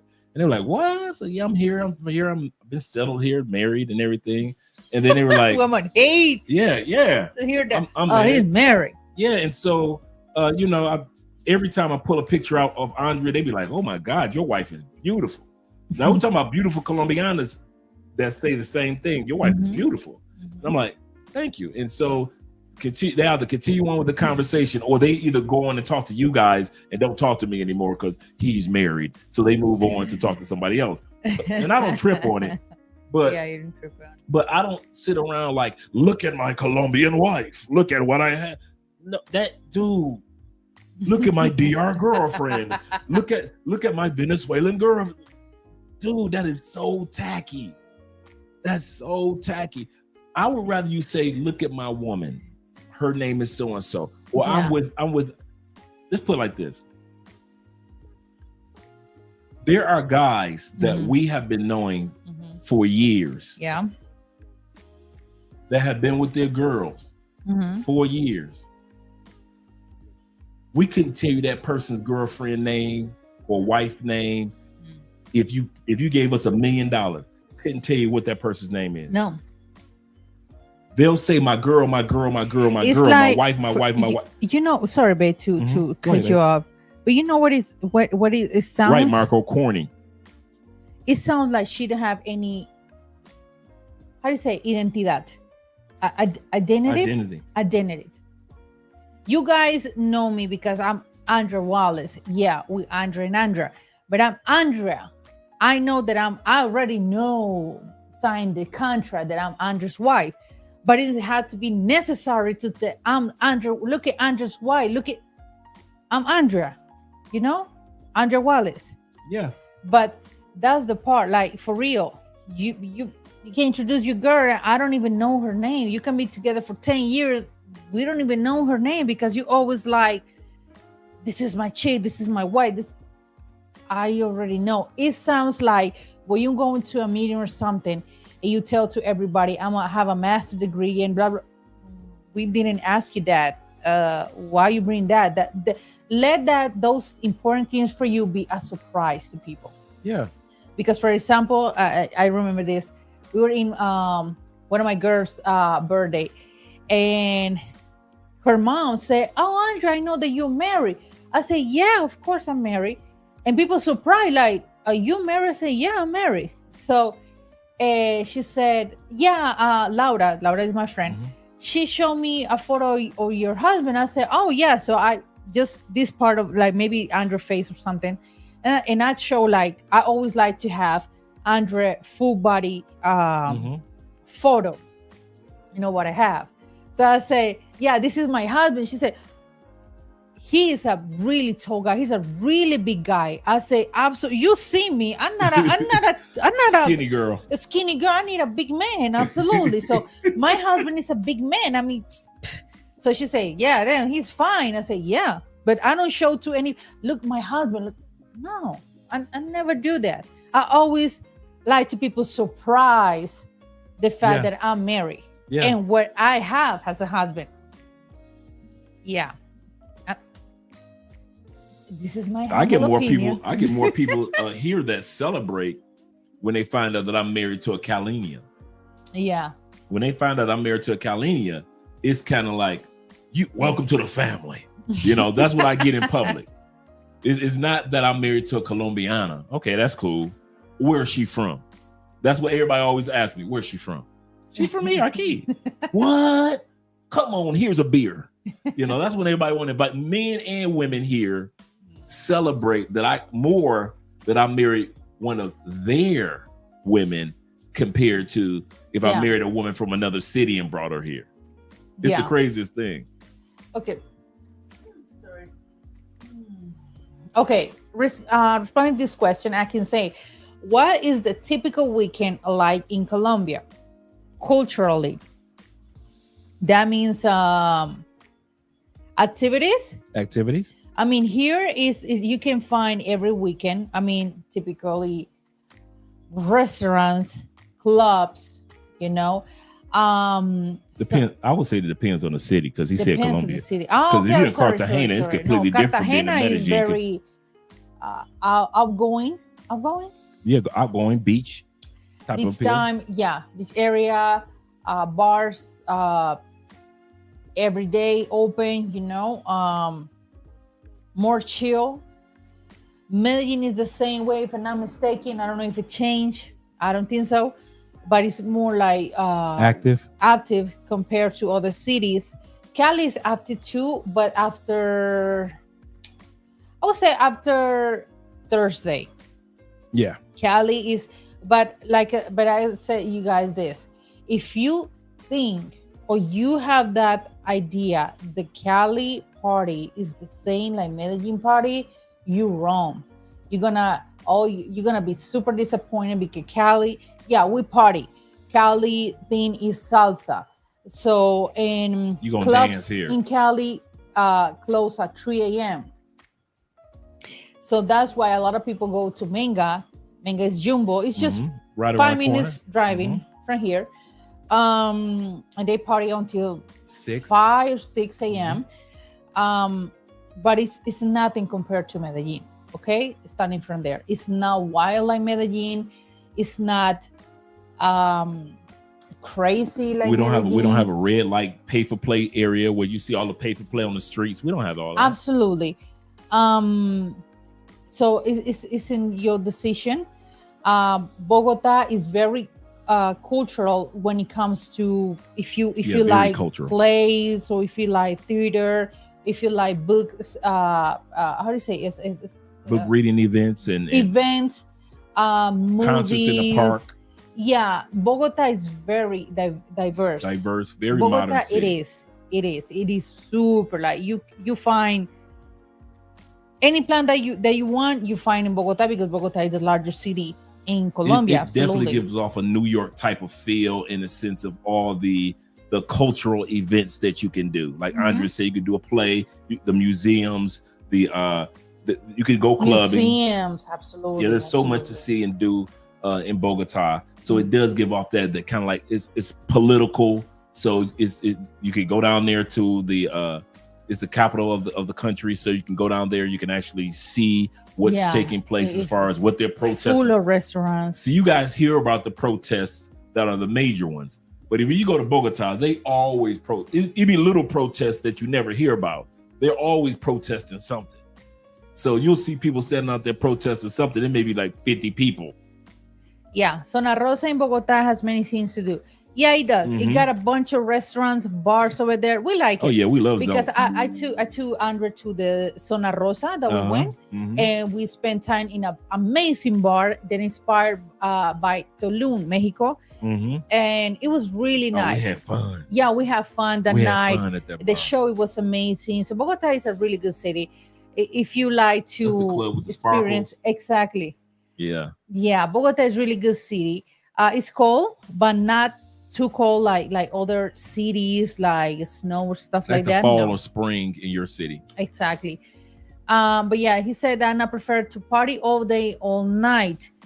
Yeah. So it's too much rain, Bogota. Yes. Bogota is colder than Cali. Cali is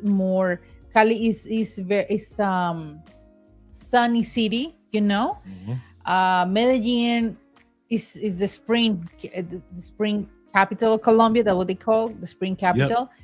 But yeah, it's different. Every city is different weather, different slang, different accent, you know. It's different. Somebody asked a question earlier. Uh-huh. Do most Colombianas date black guys? Do realize that the same 13% of the United States that's black is 13% here also in Colombia that's black.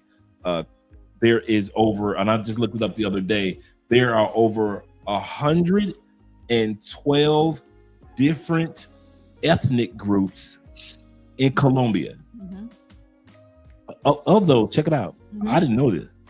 There are over 102 different types of indigenous in Colombia alone. It's not just one type of indigenous. One tribe might be different from another tribe, which might differ from their language and how they do things may be completely different. So there's 102,000, I mean, not 102,000, but 102 different type of just indigenous to Colombia. Not including the Arabs that are here from Lebanese, the Lebanese Arabs, such as Shakira's dad. Not including all the Latin, I mean the Asian population that's here. I'm doing a video on that this up and coming week. Not including the Afro-Colombians. There are 5 different types of Afro. So it's not just you're black.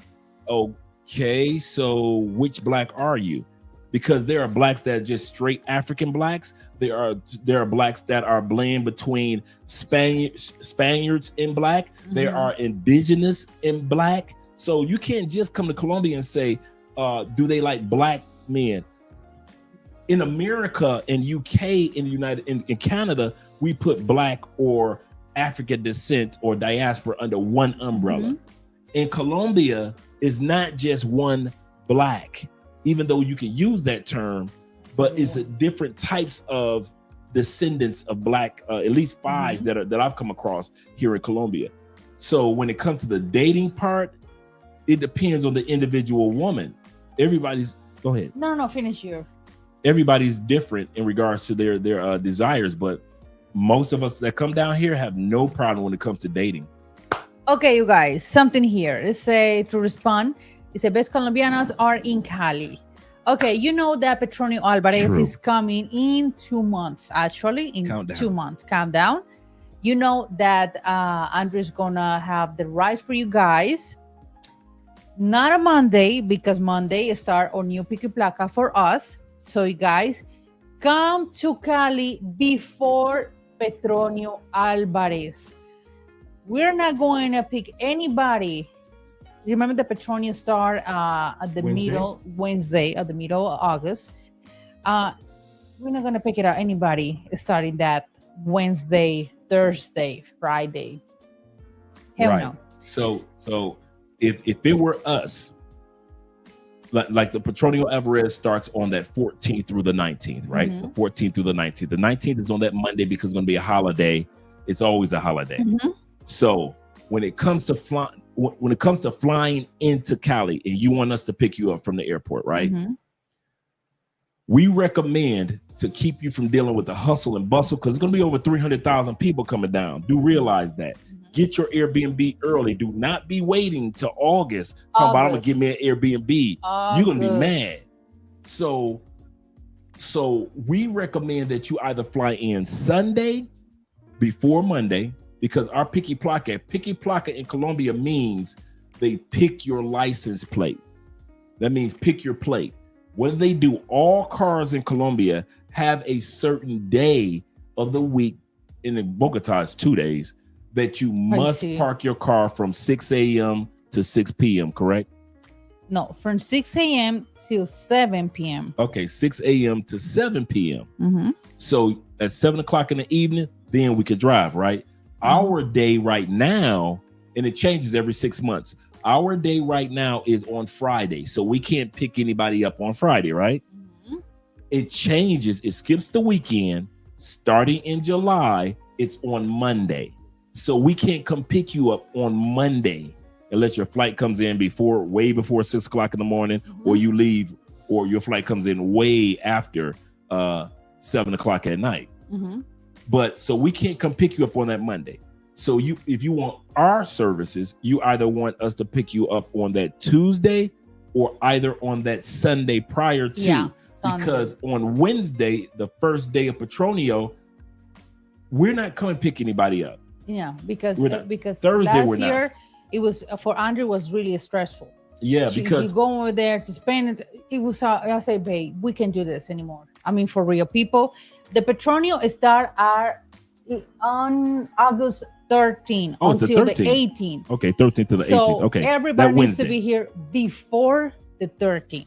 Okay, Yes. before the 13th, you guys gotta be here. Because we all meet up, and then we all meet up in Chippy Choppy Mall. Why is that? Because Chippy Choppy Mall has all the taxis out there. Some of you guys ride with us, but last year was like 25, 30 of us, right? That left and went to Petronio together at the same time. So all the taxis were there. You guys got in your taxis in the group because everybody, we were there for about a couple hours. Excuse me. So everybody got a chance to know each other. Mm-hmm. And so you jumped in the taxis. We met up at the other mall. What's the name of the other mall? Commercial? The other mall? Central? No. Esa es The one that's- Cosmo Centro. Cosmo Central. Cosmo Okay. Centro. That's the mall that's right down the street from the festival. Mhm. So we all met up there. All 30 of us waited for each other's taxis to come. And then we all walked over across the street to the festival together. And we hung out that Wednesday. And then by the time Friday hit, y'all didn't even need us because y'all was going to the festival. Yeah, you already know where to, the point and go just walking, and you already know. Now, when it comes to going home from the festival, that Sunday or that Monday, we're good. Because normally Andre and I, because on Sunday, that concert, 100,000 people all day long. No, Saturday start to Sábado too, yeah. El sábado, Saturday, and Sunday. Because it's It's full 5 of days people. of free concerts. It's not just a regular festival. We're talking about major performers of the Afro-Colombian descent in a competition. And you got people from around the world. And now that Petronio is global, not only in Colombia, not only More in and more Brazil, people. they celebrated at the Essence Festival last year. They celebrated in Sudan last year, in Africa. So now people from around the world are coming to Cali for this celebration, not just Absolutely. Afro-Colombians anymore. So on Sunday, it is so packed, man. How you see them so concerts, packed. there's like 200,000, So 300,000 people at a Uy, concert. no. That's how Petronio is. Which is good because people know about, oh my God, what is Cali? So it's cool. It's cool T-Max too. also talked about the concert, the super concert. So you not only got the Petronio Festival, you got the super concert. We saw Mark Anthony. Remember? When? Remember we saw Mark Anthony and Victor Manuel Victor Manuel. But and way Willie back in the Garcia. day. But that was during the Petronio. Petronio, no, that was La Feria de Cali. Oh, La Feria. That's right. That's right. Okay. There's so many celebrations here. La Feria is La in Feria December. de Cali, sí, The diciembre. salsa celebration, salsa dancing and salsa music. Okay, and that starts in December on the 25th. And so, yes, they celebrate Christmas on the 24th here, not the 25th. Okay. Another thing, you guys, remember the Petronio, you can't bring any those things of Drones. light. Do not bring your drones. One of the brothers almost you got arrested can. last year. Yes, sir. You can't. Okay. That's Well, the year rule number before. one. Not food, not drinks, nothing. You gotta buy everything over there. So bring really good money in cash. Yeah. Okay, a lot of cash, your cash. because if you want to drink something from the Pacific Coast or The eat food. something, it's delicious. So bring your money. Okay, what's the next one? We're gonna read. Maybe 2 hours 13 Let's just do number 9 or number 10. Oh, let's end with number 9 because that's a good one. Okay. Last one is she is emotionally, financially, and spiritually mature, no matter her age. Okay. No matter her- Here yeah. is experience. Yes. Experience. Yes. No matter what her age is, I don't care if she's 24, I don't care if she's 34. One of the signs to know that you got a good woman is the fact that she is financially, spiritually, and emotionally mature for her age, no matter what. I don't care if she's in her 40s. I don't care what it is. She shows maturity in all three areas. You do not want somebody that's financially mature, but she's emotional. You don't want somebody that is spiritually mature, but she is financially irresponsible. You want somebody that's spiritually responsible, somebody that's emotionally responsible, somebody that's financially responsible, no matter what stage of life that they're in. Absolutely. But I think it's based experience.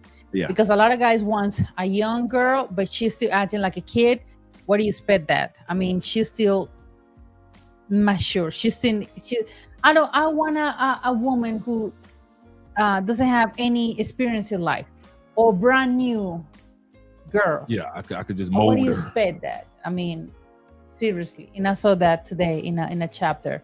Mhm. Like an older dude say, I want a girl she doesn't have any past, that she doesn't have any experience, and she's a little kid next to you. You take all decisions in the relationship. You speak for her, and that's a big mistake. That's the Big part. mistake. You That's the guys part. want somebody. One of the signs, y'all ready? Don't forget this one, guys. This is very important. What I'm about to say. One of the signs that gives you the I finally got a good woman. She's built for emergencies. You don't want anybody that ain't built for emergencies. That is too much pressure to put on you to always be on top of your game for everything. Remember last year, guys, I had to have my throat surgery and I couldn't be on the live stream. Who took over the show? No, Andrea. That was a big stressful week. Andrea got the surgery. Then you got your colon exam. Then we got So to that's another moving surgery. out. Then we got to moving in. New I would apartment. wake up really early. Andrea was your preparation for your colon. It was a Yep. special diet and Yep. everything to find a new apartment. No. Moving out in a week. Oh my Lord. Take care of Andre's diet. Oh, sorry, wait. My bad. There we go. A expense. Go ahead. You keep talking. Yeah. Okay. Yes, you guys. So it was a lot of responsibilities.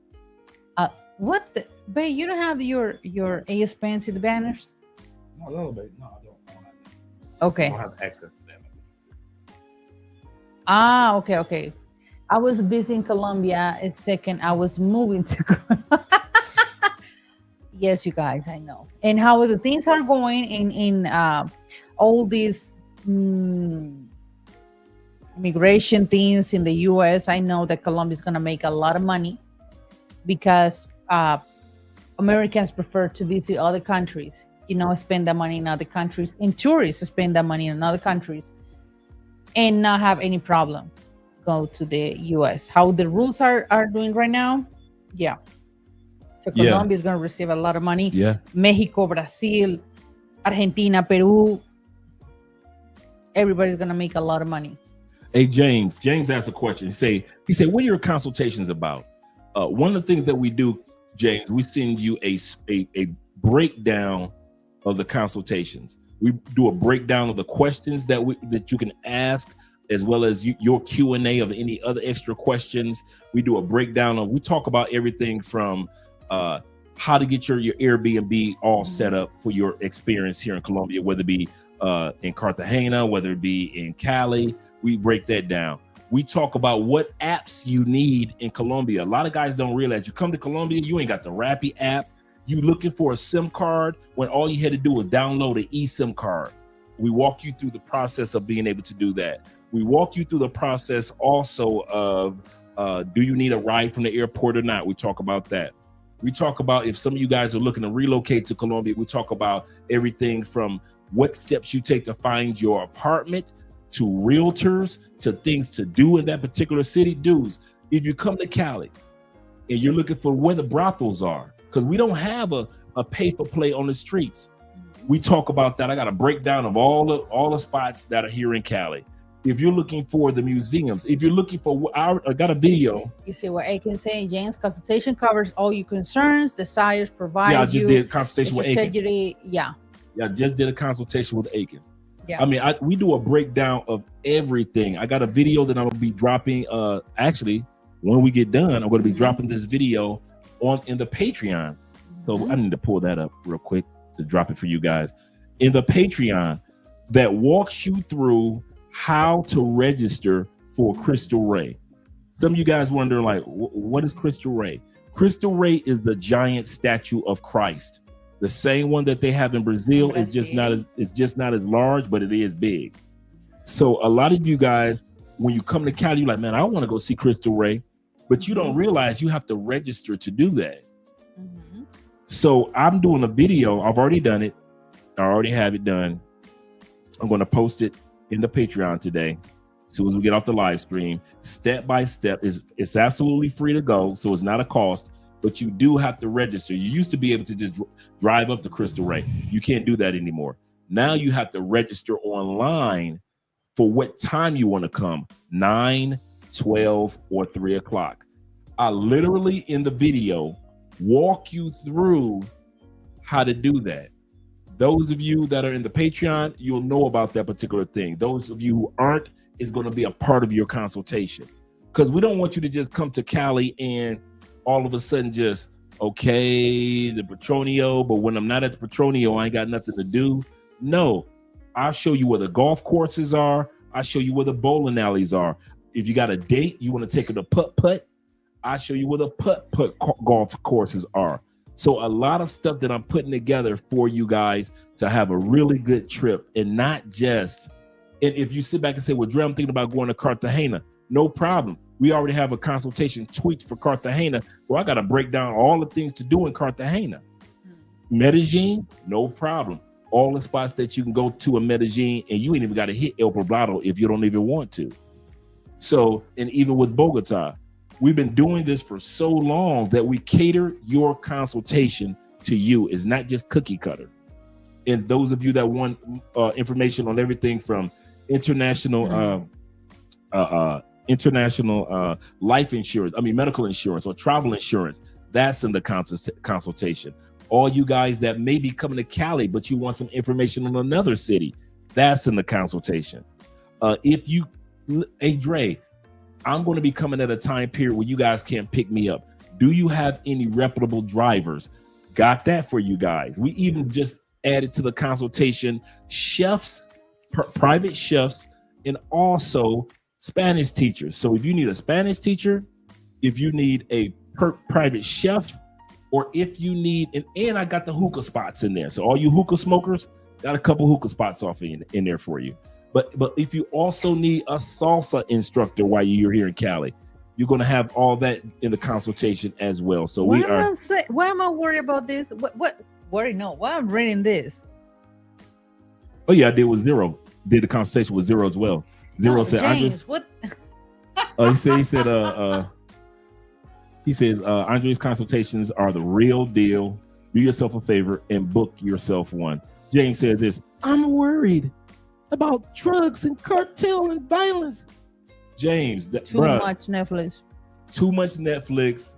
Too many YouTubers you watching. Bruh. Okay, here we go. There are people that have lived in St. Louis, Missouri. Ain't never had any issues. Why?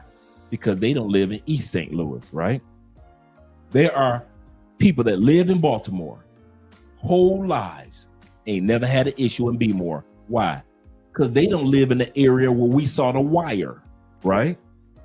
There are people that live in certain areas of the boroughs of New York, They have never had an issue their whole life living in New York. Why? Because they don't hang out in or with certain people. It's the same scenario in every country, in every major city. Every major city has an area that you need to hang out and enjoy and have a good time, most of that city, but every city has a pocket you ain't got no business being in. All that stuff that you see on Netflix was not happening all over Cali, all over Medellin. We're talking about Cali 30 years ago. And we're talking about 30 years ago. James is saying, I'm scared of Colombia from 30 years ago. I'm laughing all the time. No offense, James, But I laugh all the time when I see comments like this. Yep, Southside Because- Chicago. Because I say this: Colombia is safer compared to other countries and other cities. Colombia is safer compared to Mexico, for example, and or even Ecuador. That I read really bad comments Yep. about Ecuador. The thing in Colombia is, and I always say, you guys know this, you guys have been here. In Colombia is don't give papaya move. And that is for everybody. Me as a Colombian, Andre as an American. To everybody, don't give papaya, right? Don't be too flashy outside. Doesn't matter what strata you are.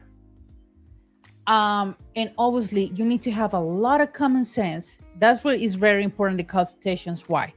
Because in the consultation, Andre explained what neighborhoods, what strata, what zones you can't go. I'm not going over there. Even that I'm born and raised in Cali, I'm not going to the hood. If I'm going to the hood, I'm not taking my truck over there. I'm not dressed like this to go to the hood because it's too flashy, right? I grew up in how to say Southeast? Southeast? Is that Southeast. Cali? That is kind of hood, right? So I already know how to gain over there. Yeah, I know life is precious. Absolutely. You're not gonna be so stupid to put your life on dangerous. Absolutely.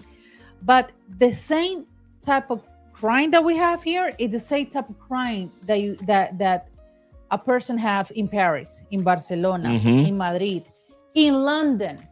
Now London, the number of the number Stabbings. increase. Still cell phones in London. You testing in central London, they a bike coming and take your phone in London. So it's the same BS that London's having right now, we have here for years. So that's what I say, don't be too flashy.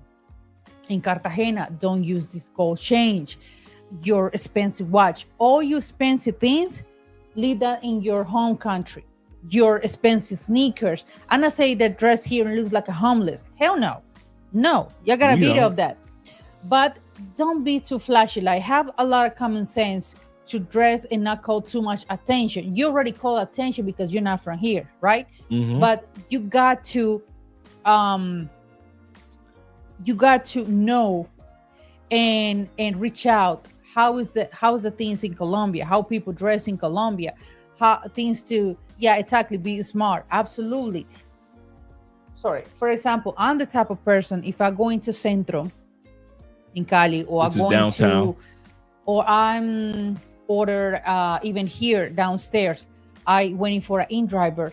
I test inside the building. Okay, the in-driver. Okay, I saw the plan number. Okay, take my phone in my pocket on my purse, and I'm going to take the in-driver. I'm never on the street like. No. If I'm gonna call Andre, I'm going to a store or a business inside, and I just call you or I text you and not give papaya. Why? Because that's typical here, and that's not gonna change. And that is around Colombia. That is around Europe. Europe is way so much. And they will stick you quick in Europe. Absolutely. They will stick you. You guys do not realize Europe, they do not have no problem putting that thing up in you. They ain't known for the ping ping. They known for the to your side, dude.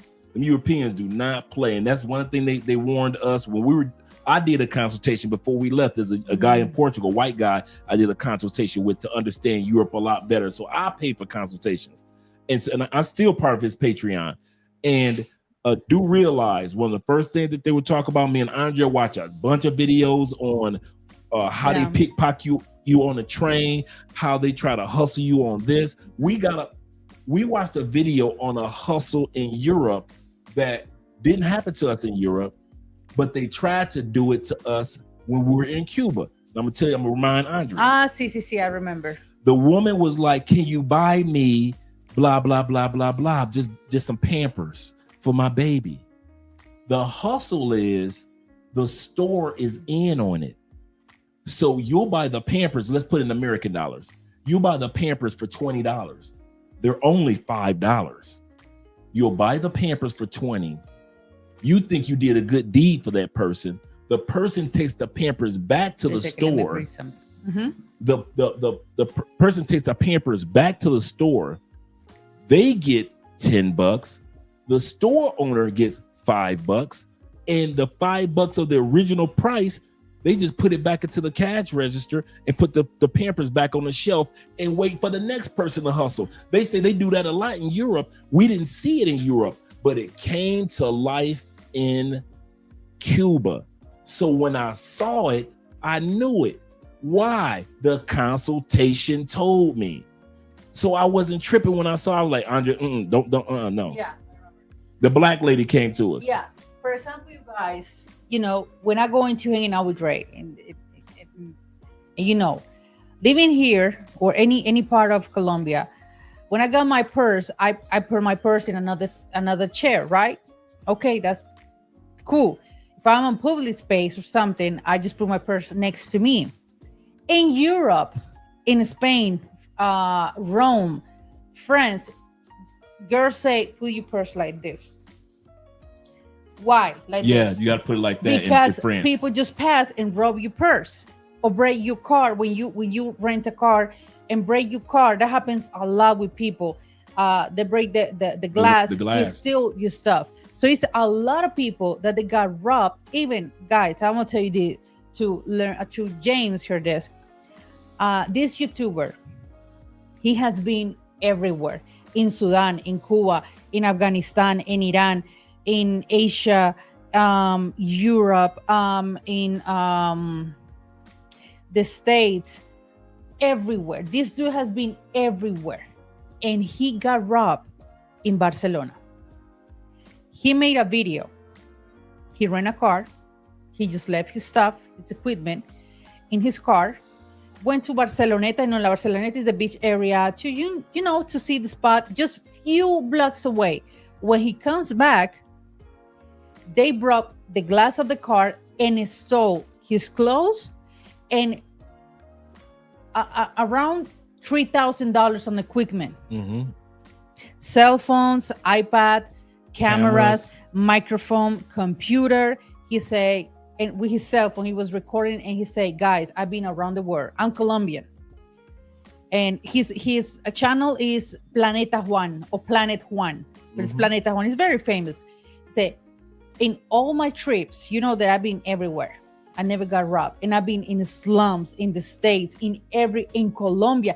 He was in the hood, when slums here in Colombia, El Calvario, that nobody's going. Nobody, because that is like a zombie land. Mm-hmm. I never got robbed, ever. And here in Barcelona, in the tourist area, I got robbed. And I couldn't do anything. What I did, I went to store and buy me some clothes. I went to Apple Store and buy me a computer, an iPad. He made his money because his channel.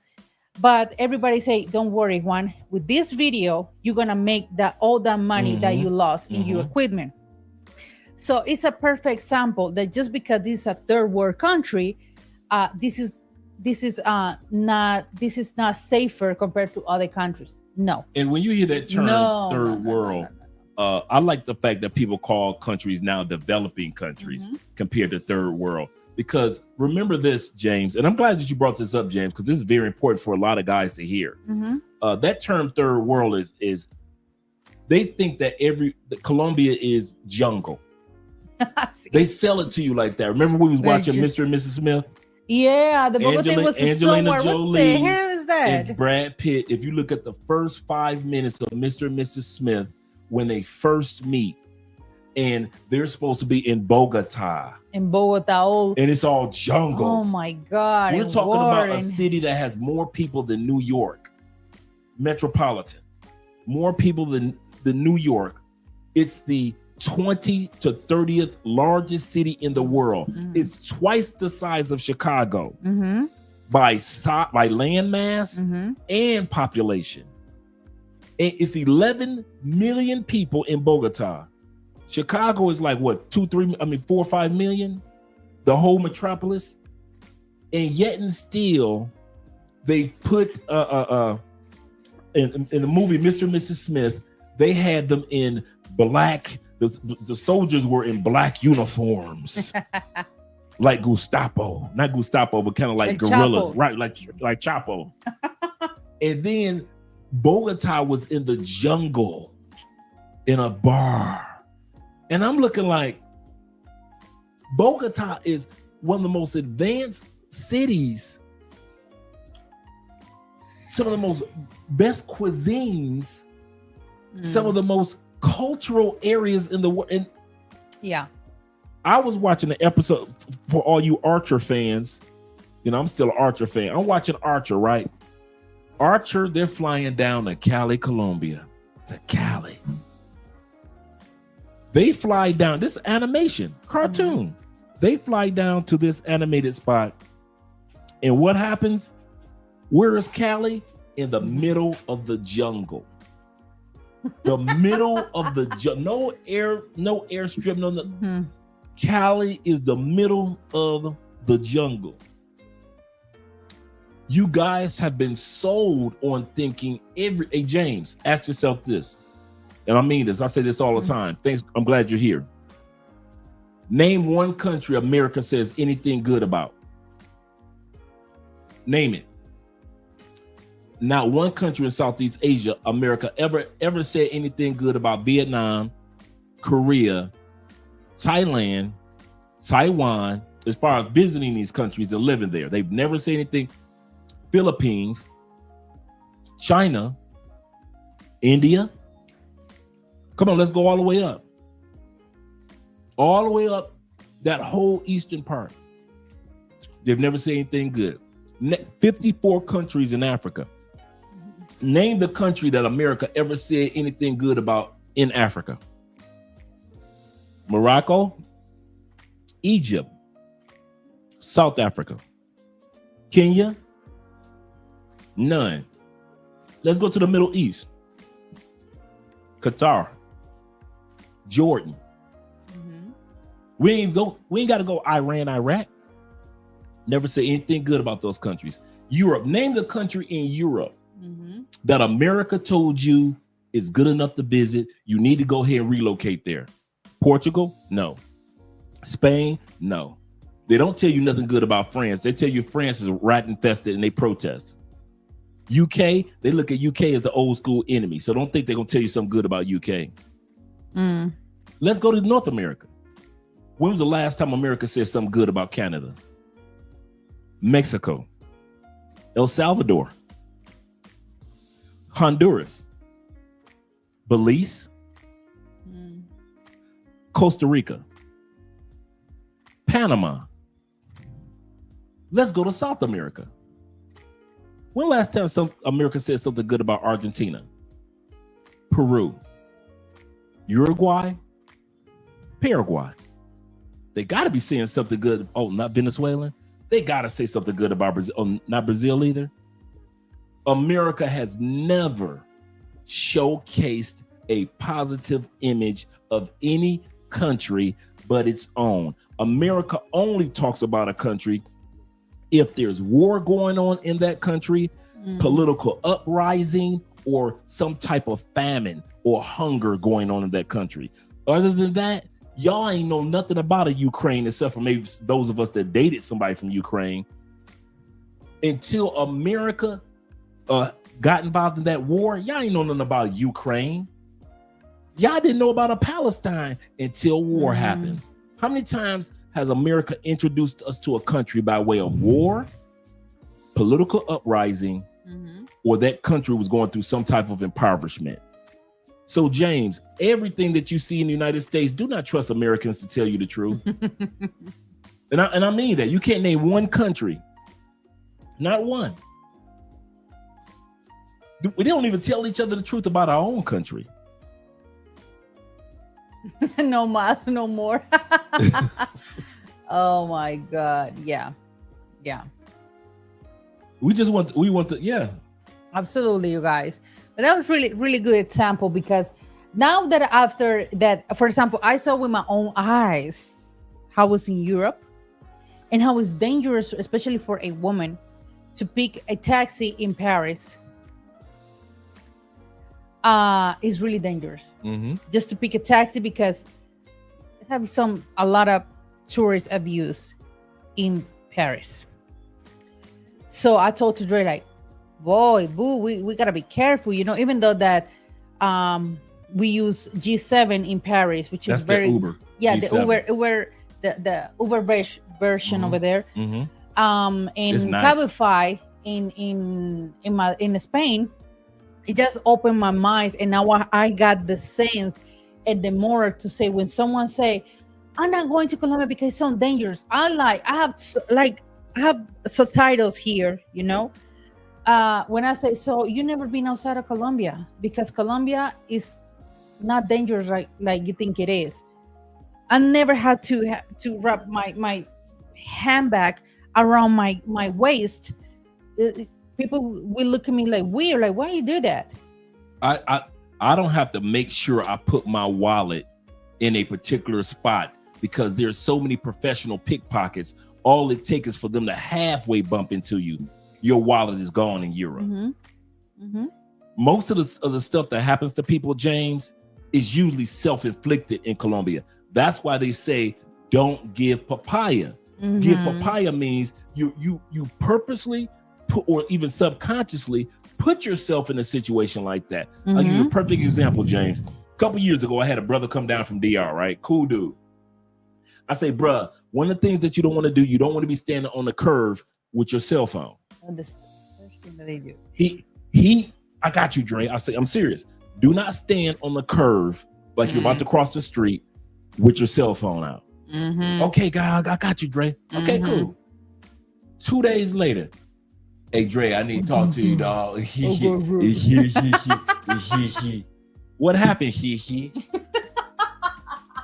Man, remember you told me don't stand on the curb with my cell phone out, dog? Yeah. Yeah, what happened?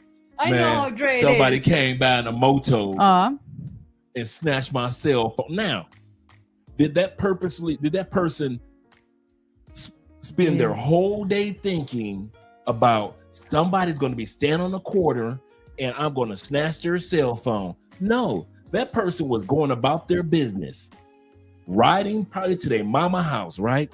Riding to my mama house. Oh, that's papaya right there. There go papaya right there.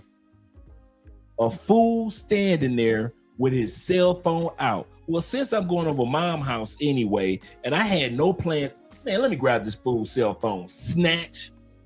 And he told me this. He said, Dre, it happened in slow motion. He said, me and the brother look at each other's eyes. He said, my cell phone disappeared. And we were still looking at each other's eyes as he turned around and my cell phone went riding down the street. He literally, that's what giving papaya is. It means to put yourself in a scenario that everybody knows don't do. Don't do that. Another guy, he's in a nice area of town. Nice area. Out in El Peñon. He's standing out there holding his phone up in the air, waiting for his Uber. Instead of staying in the doorway of his apartment, you can look at the map. You can see how close your Uber is. You don't got to be outside looking at your Uber. It's right there. You can see the map. But he decides to stand outside. He sees the motorcycle circle one time. He sees the same motorcycle circle again. Standing out there on the corner with his cell phone up in the air like this, looking at a map that he could have looked at inside of his building. What do they do the third time? Yeah, let me get that cell phone from you, player. You don't want that cell phone. Let me get that cell phone from you. And I'm talking about zone 6, really nice area. Doesn't matter. He might as well literally wave the dudes down and said, here, you don't got to go around the block another time. Here's my cell phone. He gave papaya. Most of the stories that you see, James, on YouTube, they never want to admit this. Most of those dudes, they set themselves up. You get robbed at, you bringing 2 girls into your Airbnb, you gave papaya. Oh, hell you yeah. let a total stranger into your Airbnb. I know you gave papaya. You sat back up there and got drunk and she put drugs in here. You don't even know her name. You gave papaya. So most of the stories that you hear about, James, in South America, is 99.9% is the fault of the dude, or in many cases the female, that put them, they gave papaya. But they never say it on the YouTube video. They'll say, the girls in Colombia, they robbed me and they took this and that. It was your fault. Hey, I always say that. Hey, bro, how did they get to your Airbnb? Huh? Mean you can hear. How did they get to your Airbnb to rob you? You know what I said? When I see them in Medellin Spa, like this, they post photos, they post videos of the Her chick, cell phone. Tinder things of her cell phone. If you ever see this girl. And I said, all that's going on with you right now, all that things, is your fault. You deserve that. 100%. You deserve You that. earned it. I don't feel bad for you. Never. Hell no. Never. Unfortunately, it's very sad to hear really the leak cases, but it's your fault. Y'all wearing, you can wear the fault. thinnest gold chain down here, and somebody's gonna notice it shining in the sun. See, you think you're wearing your gold chain because you're being stylish and flashy and trying to show off for the ladies or for yourself. But when we tell you, dudes, don't come to Colombia with the gold chain, you don't even need it. What do y'all do? Y'all come down here with the thickest LL Cool J chain that you can find, like you run DMC.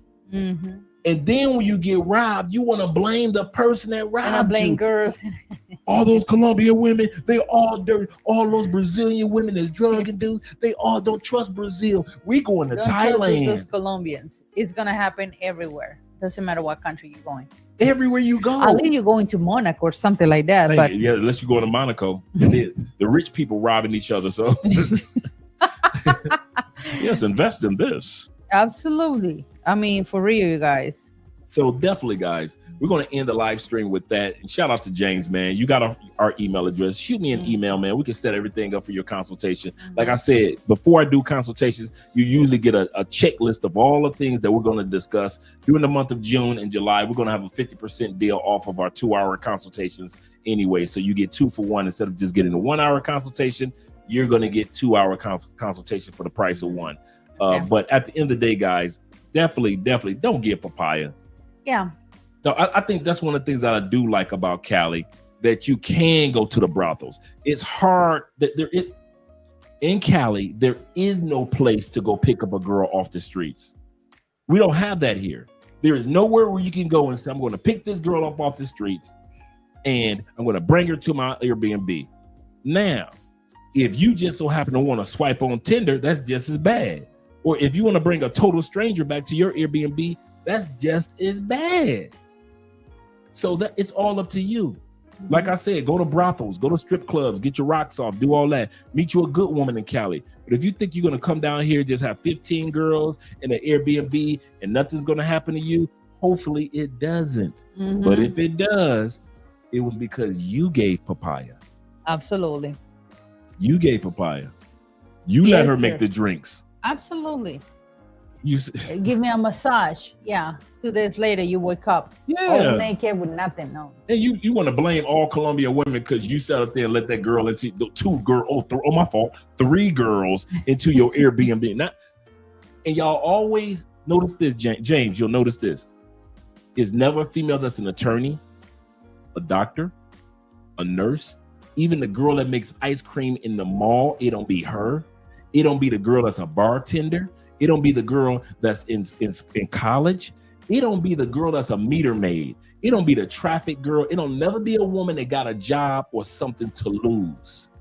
Notice, it's never a woman that robs you guys that got something to lose. But here's the catch. Y'all don't date those women. Y'all don't date the woman that can't meet you on Wednesday because she got to work on Thursday. Y'all don't like to be around those women. So what you do, you get with them beautiful, gorgeous, sexy bottom feeders that ain't got no job, that can be with you for your 5-day vacation. She can laugh and giggle with you. And day 3, she rob you. But all Colombian women are evil now. They're all out to get you. No. You got you a gorgeous, sexy bottom feeder with no job, no career, no education. She lives in the hood of the hood of the hood. And she's never taken you over to her family, but she comes and sleeps in your comfortable Airbnb. And day 3, she robs you. And you wonder, what happened? All Colombian women are like this. That's your fault, James. That's the next guy's fault, James, and that's the next female's fault. For the ladies that get robbed down here, that's your fault for wanting to be around sexy, beautiful, homeless, broke, no job, bottom feeders. Absolutely. Every time it's cookie cutter. You can tell when a dude about to get robbed with a blindfold on now. I mean, James. you can hear. All of like when Andre and I always say this. When do people start getting robbed more? Right around September. September start the asking money, the Western Union puppy and all that, because Christmas start officially in September. So it's school supplies, Christmas gifts, pay rent, decoration, all of that. We tell y'all that the women want the Western Union poppy right after September, because September begins the official Christmas season in Colombia. So guys get drugged more, get robbed more, get hustled more, get scammed more. Why? Because they're getting that Christmas money. But you dudes don't never listen to us. We say the same thing every year. Every year we say September, and y'all look at us like, well, you don't know, forget you. Oh, she's too beautiful. She's so sexy, Andre. She can't be like that. And when she robs you or hustles you and got you sending money through Western Union, Poppy, and then you want to be mad at us for telling you the truth. Every September is the same thing. All the robberies, all the drugging, all the scamming, all the scopolamine being blown in your face. All that happens more after September 1st. The girl that here's the other one that they don't think about. Like we always say, the girl that's out to rob you, you got her phone number and you've been sleeping with her since April. She don't need your money in April. She needs your money after September. So she gonna rob you when? April? No. After September. So some of you dudes think you in a home clear. Andre, she ain't never robbed me. It's June, it's January, I mean, it's June, and it's July. She ain't never robbed me. I brought her to the Petronio in August. She treated me good. She's a queen. It ain't September yet, bruh. And as soon as September 5th or October 9th hit, she robbed you and drug you, and you like, one of my boys got done like that, and he'd been living here for 5 years. A chick that he swore would put his wallet on as far as a bet that he wouldn't get robbed by this chick, and this beautiful bottom feeder robbed him right after September. And I was not surprised. I said, man, I knew. Dude, really? That trash that you was with, she robbed you? Are you surprised? Yo, people don't listen. They don't listen, man. We giving y'all some true game about that September one. If y'all don't listen to nothing tonight, that September one is 100% fact. Do not deal with them bottom feeders, dude. Them girls that can be up under you your whole vacation, especially after September. If she can be with you every day, that means she ain't got no job. She not in school. If she can sleep in your bed every day, and I know you think like I can sex her every day, it feels good, but dog, do not think that she has no plans on plotting on you. She's not gonna be sitting around broke. And you think just because you took her out to a meal with you on your vacation, you took her to a club with you, you popped some bottles with you, that she's supposed to be happy after when you get back on the plane? Oh, thank you, American. No, she gonna be looking at you like, I don't have no money. I live in the brokest part of this city. I'm pretty. I'm gonna get as much money from him as possible because I got my grandmama got medication she need to get, and I got 2 kids, got 2 Americans that are waiting on me back at the house. So I got to get some money for these kids, my grandmama medication. So I got to get it how I live, and he ain't even from here, so I ain't got no feelings for him anyway. I'm gonna go ahead and drug his drink. And y'all be thinking we lying.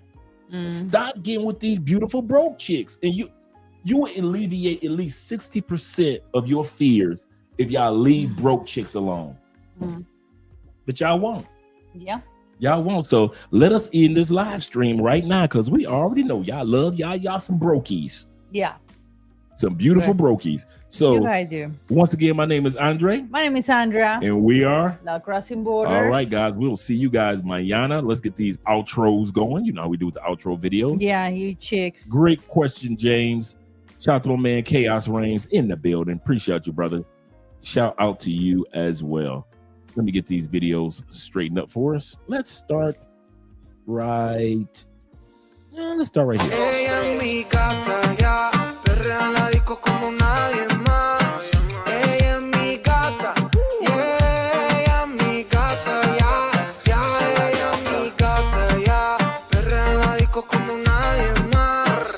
Ella es mi gata, yeah, ella es mi gata, ya, ya, ya, ya. En fiesta es que no pierde ni una, es de aquí, pero parece de cuna, pero así no le piche a ninguna, criminal como nada para Dios. Ella sabe que de la disco no la van a quitar, los fines de semana son tan sueltos, hay que vacilar. Ready, con ropita cortita para janguear y tirar, de mí se deja llevar. Combina la ropa con tu actitud, es que dominas, chica con esa virtud, rompe bocinas. No hay nadie como tú, como tú, como tú, como tú, ya, ya, ya. Combina la ropa con tu actitud, es que dominas, chica con esa virtud, rompe bocinas. No hay nadie como tú, como tú, como tú, como tú. Ella es mi gata, ya, perrea en la disco como nadie más. Ella es mi gata, yeah, ella es mi gata, ya, ya, ella es mi gata, ya, perrea en la disco como nadie más. Ella es mi gata, yeah, ella es mi gata, ya, ya, Un traguito de cine pa' la gata en la barra. Te vi por internet en una playa en Nicaragua. Ese buffet sí está gourmet, pero lleno de piraña. El río está movido, que está nada las arañas. Por eso que tú te acercas a mí. Me gusta más que tú, como te hago reír. Me encanta cómo besas, cómo me haces sentir.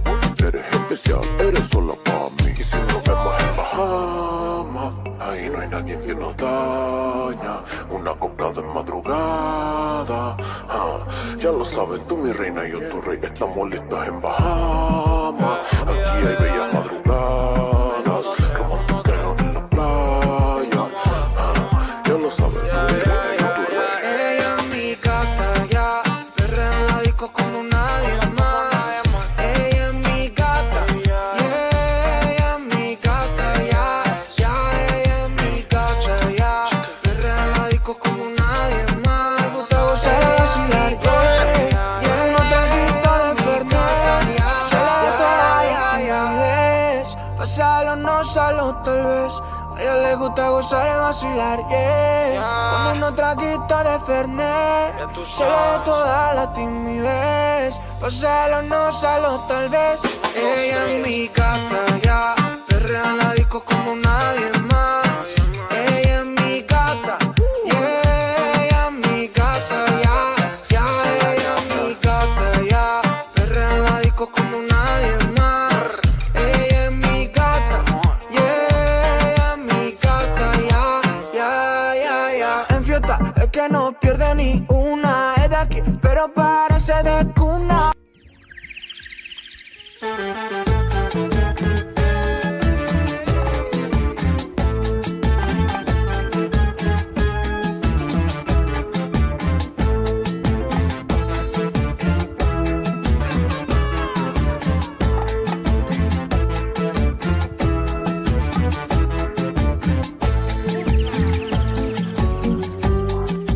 Ay, mi amor, tienes que creer. Cree que tu pena te dejó ayer. Seguimos adelante al amanecer. Porque no queremos volver. Escucha cómo suena mi ala, ala. Mira qué bonito mi ritmo va. Te limpiarás de todas las cosas malas. Mi cumbia que no hay más nada. Por eso mi bonita no llores más. Mira qué bonito mi ritmo va. Te limpiarás de todas las cosas malas. Mi cumbia que no hay más nada.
Oh, I'm still here.